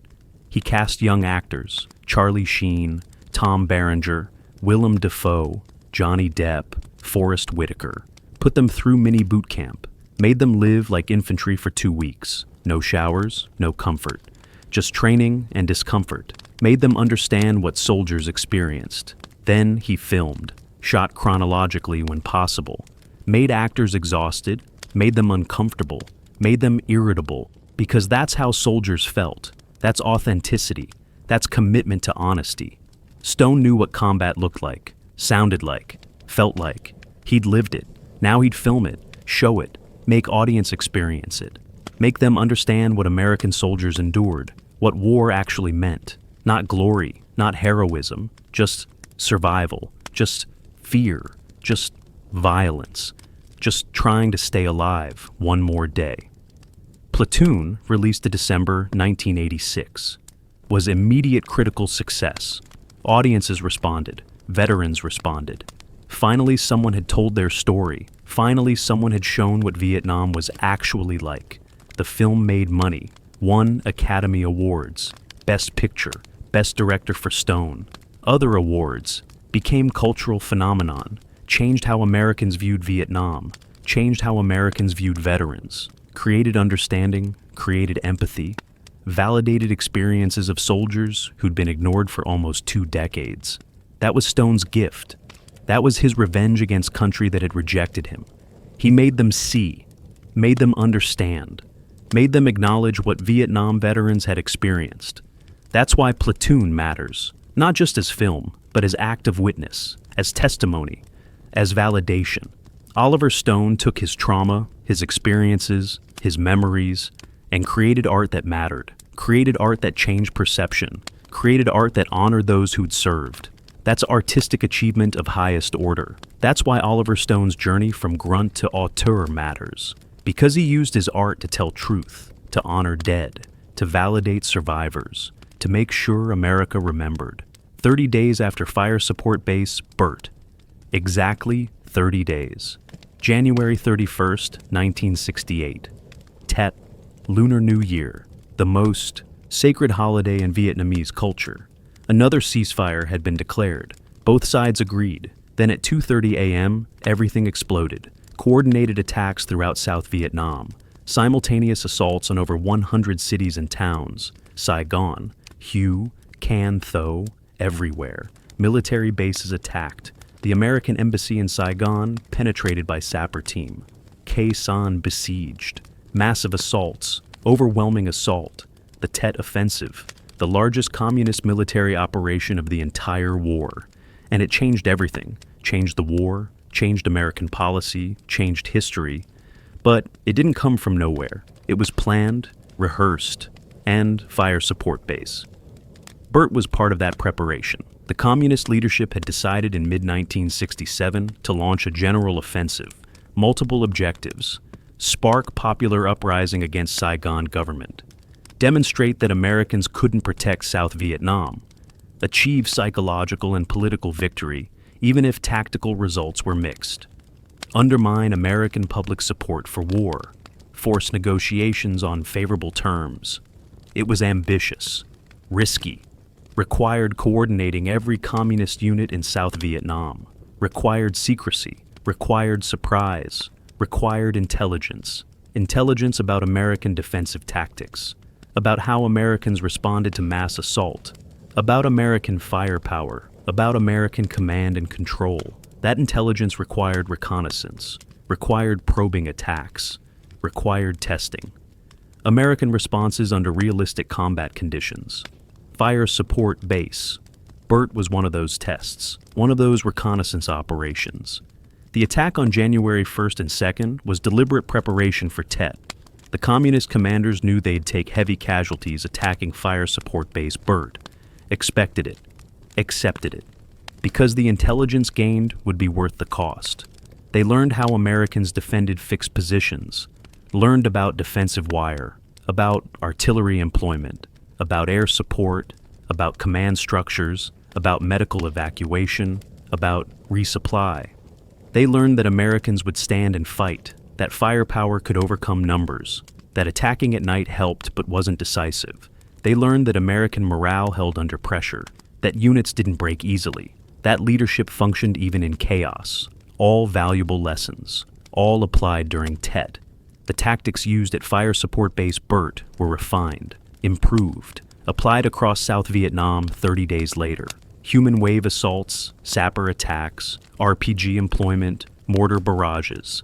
All the tactics seen at Fire Support Base Burt were used again during Tet, but with improvements, with adjustments based on what worked and what didn't. That's how military operations work. Learn from experience, apply lessons, improve performance. The attack on Fire Support Base Burt was bloody rehearsal for main performance 30 days later.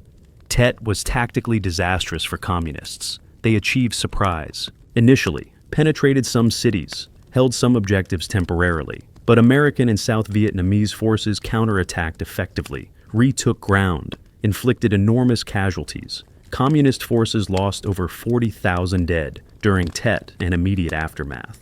Main force units were devastated. The Viet Cong as coherent military force was nearly destroyed. Many VC units ceased to exist. Expected popular uprising never materialized. South Vietnamese didn't rise up to support communists. Tactically, militarily, Tet was decisive American victory. One of the most lopsided victories of entire war. The communists gambled everything, lost militarily, should have been end of their offensive capability, should have been turning point toward American victory. But that's not what happened, because Tet was psychological and political victory, even though military disaster. And that's what mattered. Tet demonstrated that enemy could attack anywhere, anytime, despite years of American assurances that progress was being made. Demonstrated American vulnerability. Demonstrated that victory wasn't near. That war would continue indefinitely. The images broadcast into American living rooms were devastating. Embassy compound breached, American soldiers fighting in Saigon streets, cities under attack, casualties mounting. This wasn't winning. This was stalemate. This was endless war.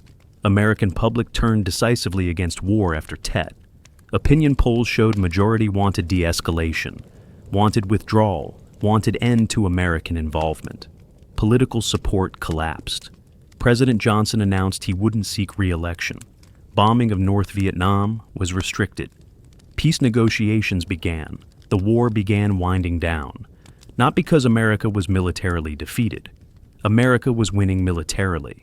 But because American people wouldn't support war anymore. Because cost in blood and treasure wasn't worth goals being pursued.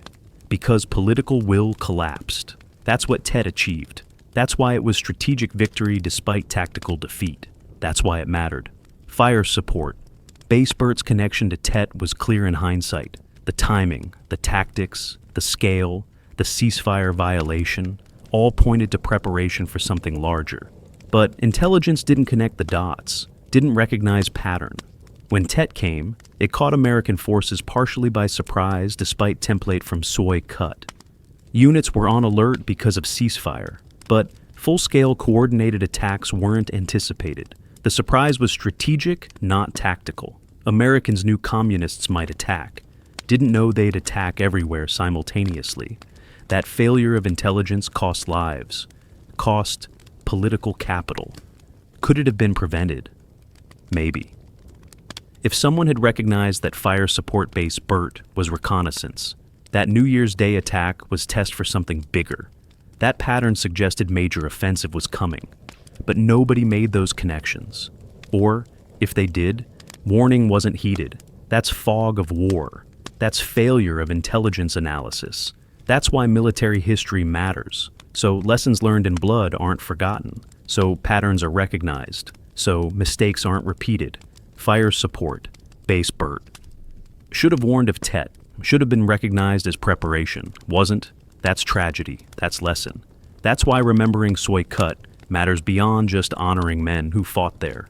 Statistics tell part of story of Fire Support Base Burt. 23 Americans killed in action. 153 wounded in action. Over 400 enemy killed. These numbers are important. They quantify the battle, give sense of scale, but they don't capture individual experiences. Don't explain what battle meant to specific soldiers. Don't convey personal cost. Let's talk about some of the men who were there, what they experienced, how they coped, what happened to them afterward. Because numbers are just numbers. People are real. And this battle affected real people in profound, lasting ways that continue to this day. Larry Heineman was there, private with 25th Infantry Division, machine gunner, M60. He humped that weapon through jungle, carried ammunition, fired that gun countless times. At Fire Support Base Burt, he fired it throughout the night, watched men die, killed enemy soldiers, survived against odds, came home physically intact but psychologically destroyed. PTSD before anyone called it that. Nightmares, flashbacks, hypervigilance, couldn't sleep, couldn't relax, couldn't adjust to civilian life. How do you care about traffic jams when you've survived what Heineman survived? How do you worry about credit card bills when you've watched friends die? You can't. The scale is wrong, priorities are broken, you're broken. Heineman struggled for years, decades, self-medicated with alcohol, relationships failed, jobs were difficult, he was angry, at government for sending him, at civilians for not caring, at himself for surviving when others died. That anger never completely faded, but Heineman found outlet, found purpose. He became writer, wrote about Vietnam, about combat, about what war does to people. His novel, Paco's Story, won National Book Award. His memoir, Black Virgin Mountain: A Return to Vietnam, described his experiences including Fire Support Base Burt. His writing was honest, raw, unflinching, didn't glorify, didn't sanitize, just showed truth. What combat was, what it cost, what it left behind. That's how Heineman processed trauma, through writing, through art, through telling stories that needed telling. Did it heal him? Probably not completely. Trauma that severe doesn't heal. Scars remain, but writing helped. gave purpose to pain, made suffering meaningful. That's something. That's survival. That's honoring the dead by not letting their stories be forgotten. Frank McGann was with Alpha Company, 3rd Battalion, 22nd Infantry. He manned a bunker on perimeter, fought throughout battle. His position was nearly overrun multiple times. He threw grenades until his arm ached, fired his rifle until barrel glowed, watched artillery fire beehive rounds over his position, watched enemy soldiers die in wire in front of his bunker, survived, came home, tried to forget, couldn't. The memories stayed, the images, the sounds, the smell, all of it. McGann didn't talk about Fire Support Base Burt for decades, kept it inside, buried it, tried to move on, but it affected everything, his relationships, his career, his health. PTSD manifests differently in different people. For McGann, it was avoidance. Don't think about it. Don't talk about it. Don't acknowledge it. Just keep moving, keep living, keep surviving.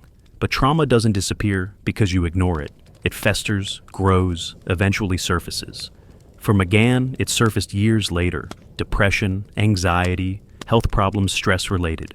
Finally, he sought help. VA therapy, support groups, medication, talking with other veterans who understood. Slowly, he began processing what he'd experienced, began understanding that his reactions were normal. That feeling broken didn't mean he was broken. That survival wasn't betrayal of those who died, that he deserved to live, to be happy, to move forward. That took decades, decades of carrying weight, of fighting invisible war against memories and demons. But McGann survived, again. Survived Fire Support Base Burt. Survived its aftermath. Survived PTSD. That's courage, different from combat courage, but no less real, no less significant. McGann and thousands like him fought 2 wars, one in Vietnam, one in their own minds. Both were real, both required courage, both left scars. McGann's story matters because it's common, because thousands of Vietnam veterans struggled exactly like he did, struggled in silence, struggled alone, carried burdens civilian America couldn't see, couldn't understand, couldn't appreciate. They deserve better, deserve recognition, deserve support. Some got it, many didn't. That's another cost of Vietnam, the invisible casualties, the delayed deaths, the men who survived battle but not its aftermath. They deserve remembering too. Another veteran, name lost to time, speaking at reunion decades later, said he couldn't watch Platoon, tried, had to leave theater. Final battle triggered everything, brought it all back. Sounds, smells, fear, everything he'd suppressed for years, couldn't breathe, had to get out. Panic attack. That's what accurate depictions of trauma do to trauma survivors. Trigger them, bring back memories, force confrontation with things they'd rather forget. That veteran was angry at first. Angry at Stone for making movies so accurate, for not sanitizing, for not making it palatable. But later, after processing, after thinking about it, he changed a mind. Was glad Stone made film honestly, glad someone told truth, glad Americans could see what combat actually looked like, even though it triggered him, even though it brought back nightmares, even though it hurt, because truth mattered more than his comfort, because other people needed to understand, because honoring the dead required honesty. That's remarkable. That's putting principle above personal pain. That's what many Vietnam veterans did. They endorsed Platoon despite its triggering effects, because it told their truth, because it validated their experiences, because it made America see. That endorsement, that willingness to be triggered in service of truth, shows character, shows strength, shows commitment to ensuring their stories were told honestly. Those veterans deserve better than they got, both during and after war. But they maintained integrity, maintained commitment to truth, maintained honor. That's worth recognizing, worth honoring, worth remembering. The survivors of Fire Support Base Burt came home to divided, hostile America. 1968, 69, peak of anti-war movement. Protests daily. Hey, LBJ, how many kids did you kill today? Soldiers returning from Vietnam weren't welcomed, weren't thanked, were sometimes confronted, sometimes assaulted, sometimes spat on. The stories of spitting are controversial. Some say exaggerated. Others say happened to them personally. Truth probably somewhere between. But hostility was real. Indifference was real. Veterans felt it, felt rejection, felt like their service meant nothing, like sacrifices were wasted, like country didn't care. That betrayal compounded combat trauma, made processing impossible, made healing nearly impossible. How do you heal from war when country that sent you rejects you? When sacrifice isn't honored? When service isn't appreciated? You can't. Not really. You bury it, suppress it, pretend you're fine, and slowly die inside. That's what happened to too many Vietnam veterans. They came home, tried to forget, tried to move on, but couldn't. The trauma, the rejection, the lack of support, all combined to destroy them. Some succeeded despite this, built good lives, but many didn't. Many struggled, many failed, many died, not in Vietnam.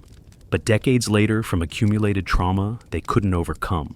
Heart attacks from stress, strokes, cancer stress-related, suicides, many suicides. Delayed casualties of war that never got counted, never got recognized, never got honored.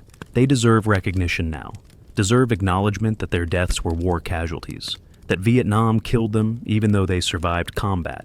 That's truth. That's honoring them. That's what we owe. Every battle teaches lessons if you're willing to learn. Fire Support Base Burt taught many lessons that influenced American military doctrine for decades. Some were tactical, some were operational, some were strategic. All were purchased with American and enemy blood. The least we can do is learn from them, apply them, make sure future soldiers benefit from experiences of those who fought at Fire Support Base Burt. Let's examine major lessons and how they were applied. First lesson: firepower can overcome numerical superiority if properly employed.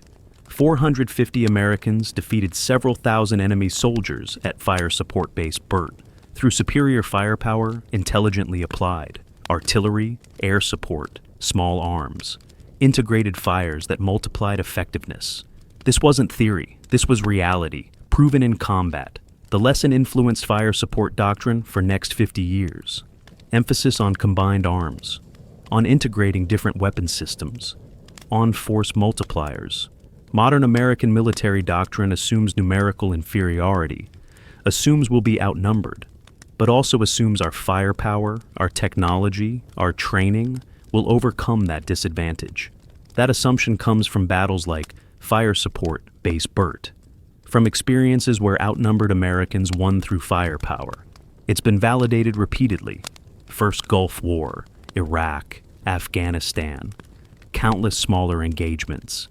American forces routinely defeat larger enemy forces through superior firepower and tactics. That's not accident. That's deliberate application of lessons from Vietnam, from battles like Fire Support Base Burt. Second lesson: direct fire artillery is effective last-ditch defense but should be avoided if possible. The beehive rounds save Fire Support Base Burt, no question. But using artillery in direct fire means situation is desperate, means perimeter is nearly broken, means you're seconds from defeat. Modern doctrine emphasizes preventing situations that require direct fire, better defensive positions, better fields of fire, better supporting arms, better early warning. Stop attacks before they reach wire, before they get close enough that artillery has to fire horizontally. Prevention is better than cure. The doctrine was influenced by Fire Support Base Burt and similar battles. Artillery and direct fire became last resort. Emergency measure, something you train for but hope never to use. That's appropriate. That's learning from experience. That's applying lessons correctly. Third lesson: night attacks can be defeated with proper preparation and fire support. The enemy attacked at night for advantage. Darkness limited American firepower effectiveness, limited observation, limited coordination. But Fire Support Base Burt demonstrated that night attacks weren't unstoppable. With proper preparation, with coordinated fires, with leadership, with soldiers who held positions, night attacks could be defeated. The lesson influenced how American forces prepared defensive positions. More emphasis on illumination, on night vision equipment, on defensive plans that worked in darkness, on rehearsals. on ensuring every soldier knew exactly what to do when attacked at night. Modern American forces are much better at night operations than in 1968. Better equipment, better training, better doctrine, but foundation was laid in Vietnam.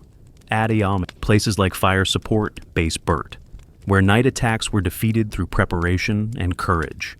Fourth lesson: resupply is critical and must be maintained even under fire.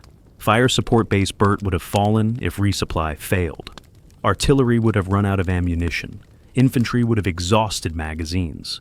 Without ammunition, even best soldiers can't fight. Resupply saved the fire base. Helicopter crews flying through fire, landing under attack, offloading ammunition, taking off, doing it repeatedly.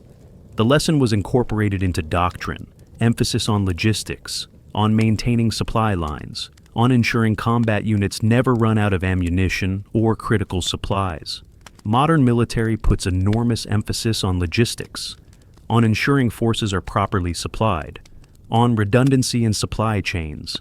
That emphasis comes partly from Vietnam, from battles where resupply under fire made difference between victory and defeat. Fire Support Base Burt demonstrated this, proved it, made it impossible to ignore. Fifth lesson: unit cohesion is more important than individual skill. The soldiers at Fire Support Base Burt fought for each other, not for flag, not for political objectives, for men beside them. That's what kept them fighting. That cohesion, that bond, was decisive.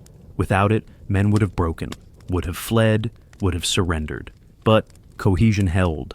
Men wouldn't abandon each other, wouldn't let down their friends. So they fought. So they held. So they survived. Modern military doctrine emphasizes unit cohesion, keeping soldiers together, avoiding individual replacements, training together, deploying together, fighting together, returning together. This reduces replacement stress, builds bonds, creates units that perform under pressure. The doctrine comes from Vietnam, from recognizing that cohesion made difference between units that held and units that broke. Fire Support Base Burt demonstrated this. 22nd Infantry held because unit cohesion was strong, because soldiers trusted each other, because they'd trained together, deployed together, fought together. That's why they survived. That's the lesson. That's what modern doctrine tries to replicate. Sixth lesson: leadership under fire is critical. The officers and NCOs at Fire Support Base Burt performed magnificently, made correct decisions under pressure, coordinated defenses, committed reserves at right times, maintained command and control despite chaos, called in fire support, evacuated wounded, kept soldiers fighting. That's leadership. That's what separates effective units from broken units. Modern military invests heavily in leadership development, in training leaders to function under stress, in selecting leaders for character and competence, in creating culture where leadership is valued and developed. That investment comes partly from Vietnam, from recognizing that good leaders made difference between victory and defeat, between survival and annihilation. Fire Support Base Burt had good leaders. LTC Vesey, company commanders, platoon leaders, squad leaders. They all performed, all did their jobs, all led effectively. That's why Firebase held. That's the lesson. Leadership matters, perhaps more than anything else. Good leaders with mediocre soldiers can accomplish mission. Bad leaders with great soldiers will fail. That's truth. That's lesson. That's what Fire Support Base Burt taught, and what military doctrine has incorporated ever since. Fire Support Base Burt, the Battle of Soi Cut, is barely remembered today. Most Americans have never heard of it. Even many military historians don't know details. It's forgotten, obscure. One of thousands of engagements during Vietnam War that have faded from memory. So why does it matter? Why should we remember? Why should we care about firefight that happened over 55 years ago in country far away in war we lost? Let me tell you why this battle matters, why Soi Cut deserves remembering, why Fire Support Base Burt should be part of American military history that's taught and studied and honored. First, because 23 Americans died there. 23 young men gave their lives defending that fire base. They deserve to be remembered, deserve honor, deserve recognition. Forgetting them diminishes their sacrifice, insults their memory, says their deaths didn't matter. We can't do that.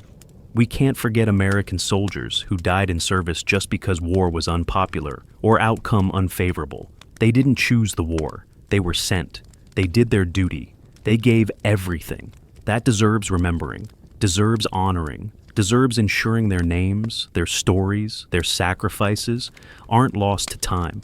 So, we remember Soi Kut for them, for 23 who died, for their families who grieved, for everyone affected by their loss.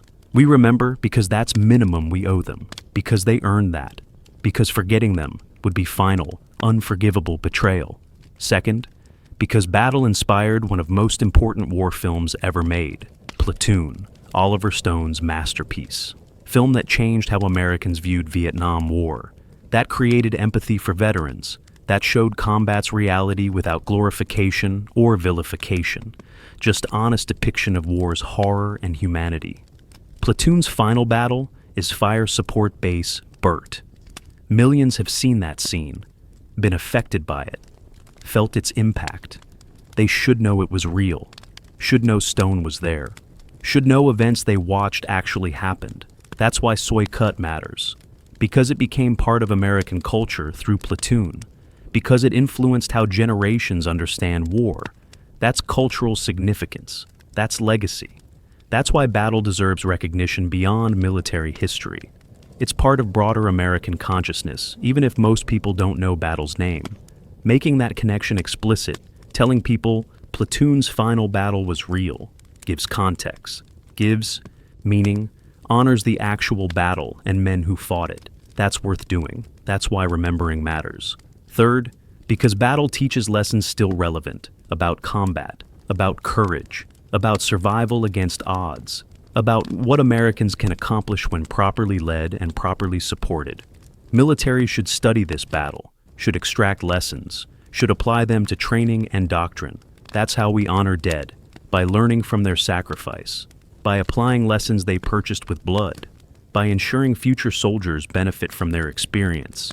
That's why military history matters, why battles like Soi Kut shouldn't be forgotten. Because history teaches if we're willing to learn, because experience educates if we're willing to study it, because memory serves purpose if we're willing to apply lessons. We remember Soi Kut because it has teachings worth learning, about firepower, about leadership, about unit cohesion, about courage under fire, about doing your duty when everything says run. Those lessons are timeless. Those lessons apply today. Those lessons will apply tomorrow. That's why battle matters beyond its immediate historical context. Fourth, because battle represents broader Vietnam experience. Soi Kut wasn't unique, wasn't special exception, was representative of hundreds of similar engagements throughout war. Americans outnumbered, defending fixed positions, attacked by determined enemy, surviving through firepower and courage.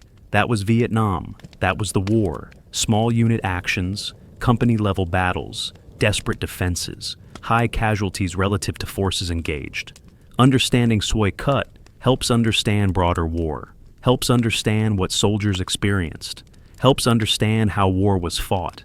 That's valuable. That's educational. That's why battle deserves study. Because it's window into larger conflict. Because it exemplifies Vietnam War combat. Because understanding this battle means understanding significant piece of American military history. That's not trivial. That's important. That's why remembering matters. Fifth, because veterans deserve recognition. The men who fought at Fire Support Base Burt are old now. 70s, 80s. Some have died. Soon none will remain. Before they're all gone, we should honor them, should thank them, should let them know their service is recognized. That battle is remembered. That sacrifice mattered. Many Vietnam veterans felt betrayed when they came home, felt dishonored, felt forgotten. We can't change past, can't undo how they were treated, but we can recognize them now, can honor them now, can make sure their battles are remembered, can give them what they deserved 50 years ago, but didn't receive. That's why we remember Soi Kut. For the veterans, for men who fought there, so they know they're not forgotten, so they know we care. So they know it mattered. So they know their service, their sacrifice, their courage is recognized and honored and remembered. That's minimum we owe. That's what they earned. That's what they deserve. So we remember, we honor, we thank, before it's too late, before they're all gone, before living connection to battle is lost. We remember now, while some still live, while they can know they're remembered, while our gratitude can reach them.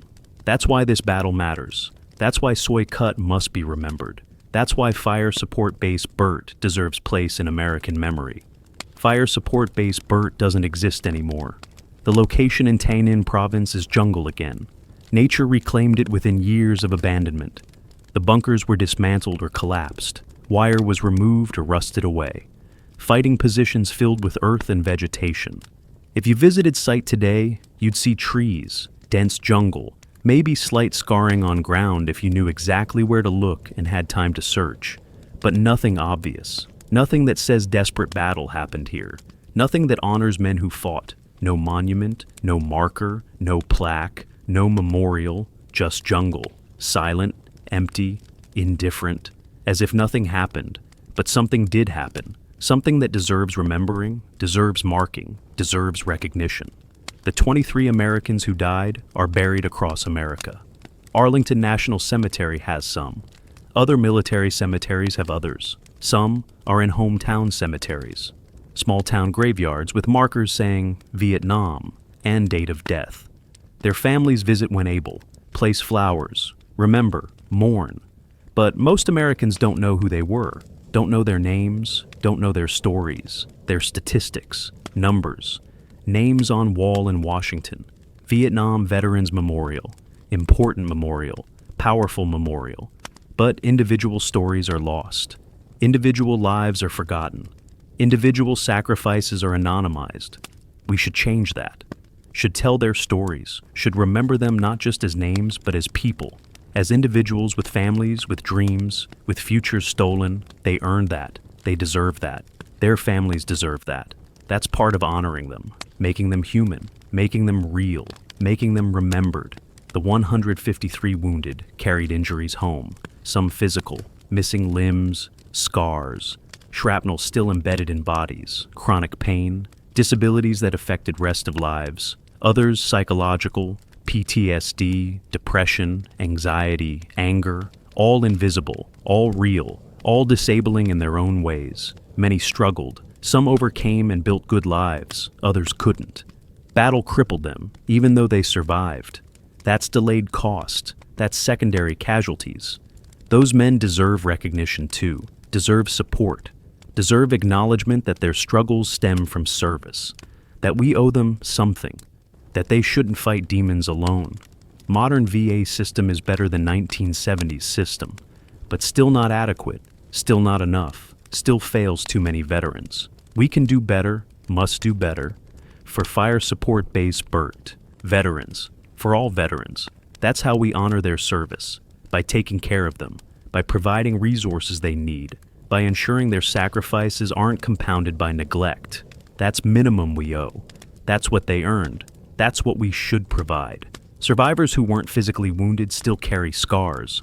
Every man who fought at Fire Support Base Burt was changed, marked, affected forever. Some adapted well, thrived despite trauma, built families, built careers, built lives worth living. They're resilient, strong, admirable, but even they carry memories, have nightmares sometimes, get triggered by certain sounds or smells, can't watch certain movies, avoid fireworks, avoid crowds. All manage their trauma, all cope their ways, all survived. That's victory, that's courage. Different from combat courage, but no less real. Others struggle more, couldn't overcome trauma, couldn't build stable lives, relationships failed, jobs were lost, some became homeless, some became addicts, some took own lives years or decades after surviving combat. Those delayed deaths are casualties too. War casualties should be counted, should be recognized, should be honored, because Vietnam killed them even though they physically survived, because trauma was lethal even though delayed, because they deserve recognition as casualties of war they fought. That's truth. That's honoring them. That's what we owe. Oliver Stone carried Fire Support Base Burt entire life. Decades. Made Platoon partly to process trauma, partly to honor dead, partly to educate Americans about combat reality. He succeeded. Film won awards, made money, received acclaim, but more importantly, it validated veterans, showed their experiences, made America understand. That's Stone's gift. That's how he honored Fire Support Base Burt, by making sure it was remembered even if audiences didn't know battle's name, by making sure images from that night would be seen by millions, by making sure sacrifices there weren't forgotten. That's artistic achievement. That's moral achievement. That's honoring service through art. Stone took his trauma and created something meaningful, something that mattered, something that changed perceptions and validated experiences and educated people. That's how you honor combat, not through glorification, through honest depiction, through showing truth even when truth is ugly, through respecting audience enough to not sanitize. Stone did that, Platoon did that. That's why film matters. That's why it's important beyond entertainment value. It's witness, it's testimony, it's memorial to Fire Support Base Burt, to all Vietnam battles, to all soldiers who served. That's honoring them correctly. How should we remember Battle of Soi Cut today? First, by telling story, by writing about it, by discussing it, by ensuring it's not forgotten. This script is part of that. Every telling helps. Every discussion preserves memory. Every acknowledgement honors those who fought. Second, by honoring dead, by visiting their graves when possible, by saying their names, by researching their lives, by making them human instead of statistics, by ensuring families know their losses are recognized. Third, by supporting living, survivors, veterans, by providing care and resources, by listening to their stories, by treating them with respect they earned, by acknowledging their service, by thanking them. Simple thanks means more than people realize. Fourth, by learning lessons. Military lessons about tactics and training and doctrine.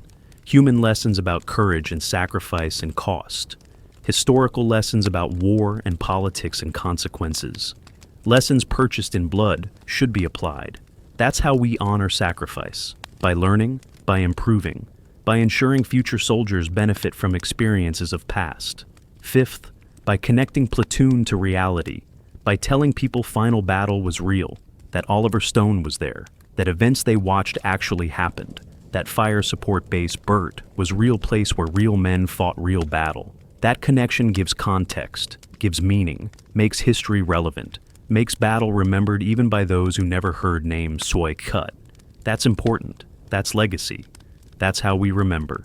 The Battle of Soi Cut, Fire Support Base Burt, New Year's Day 1968, was desperate fight where courage and firepower overcame numbers, where 450 Americans held off thousands of enemy soldiers through 5 hours of close combat, where 23 died and 153 were wounded, where over 400 enemy soldiers were killed, where Oliver Stone was wounded and later made Platoon immortalizing battle on film.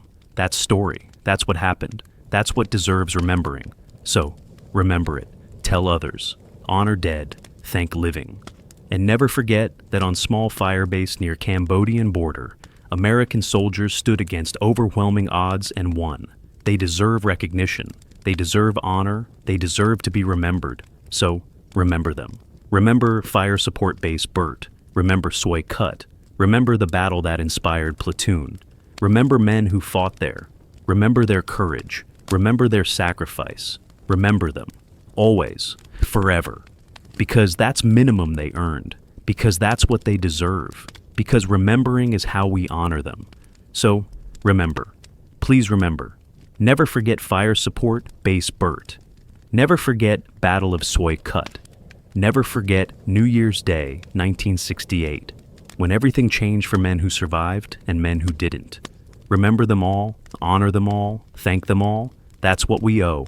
That's what they deserve. That's why this battle matters. That's why we remember.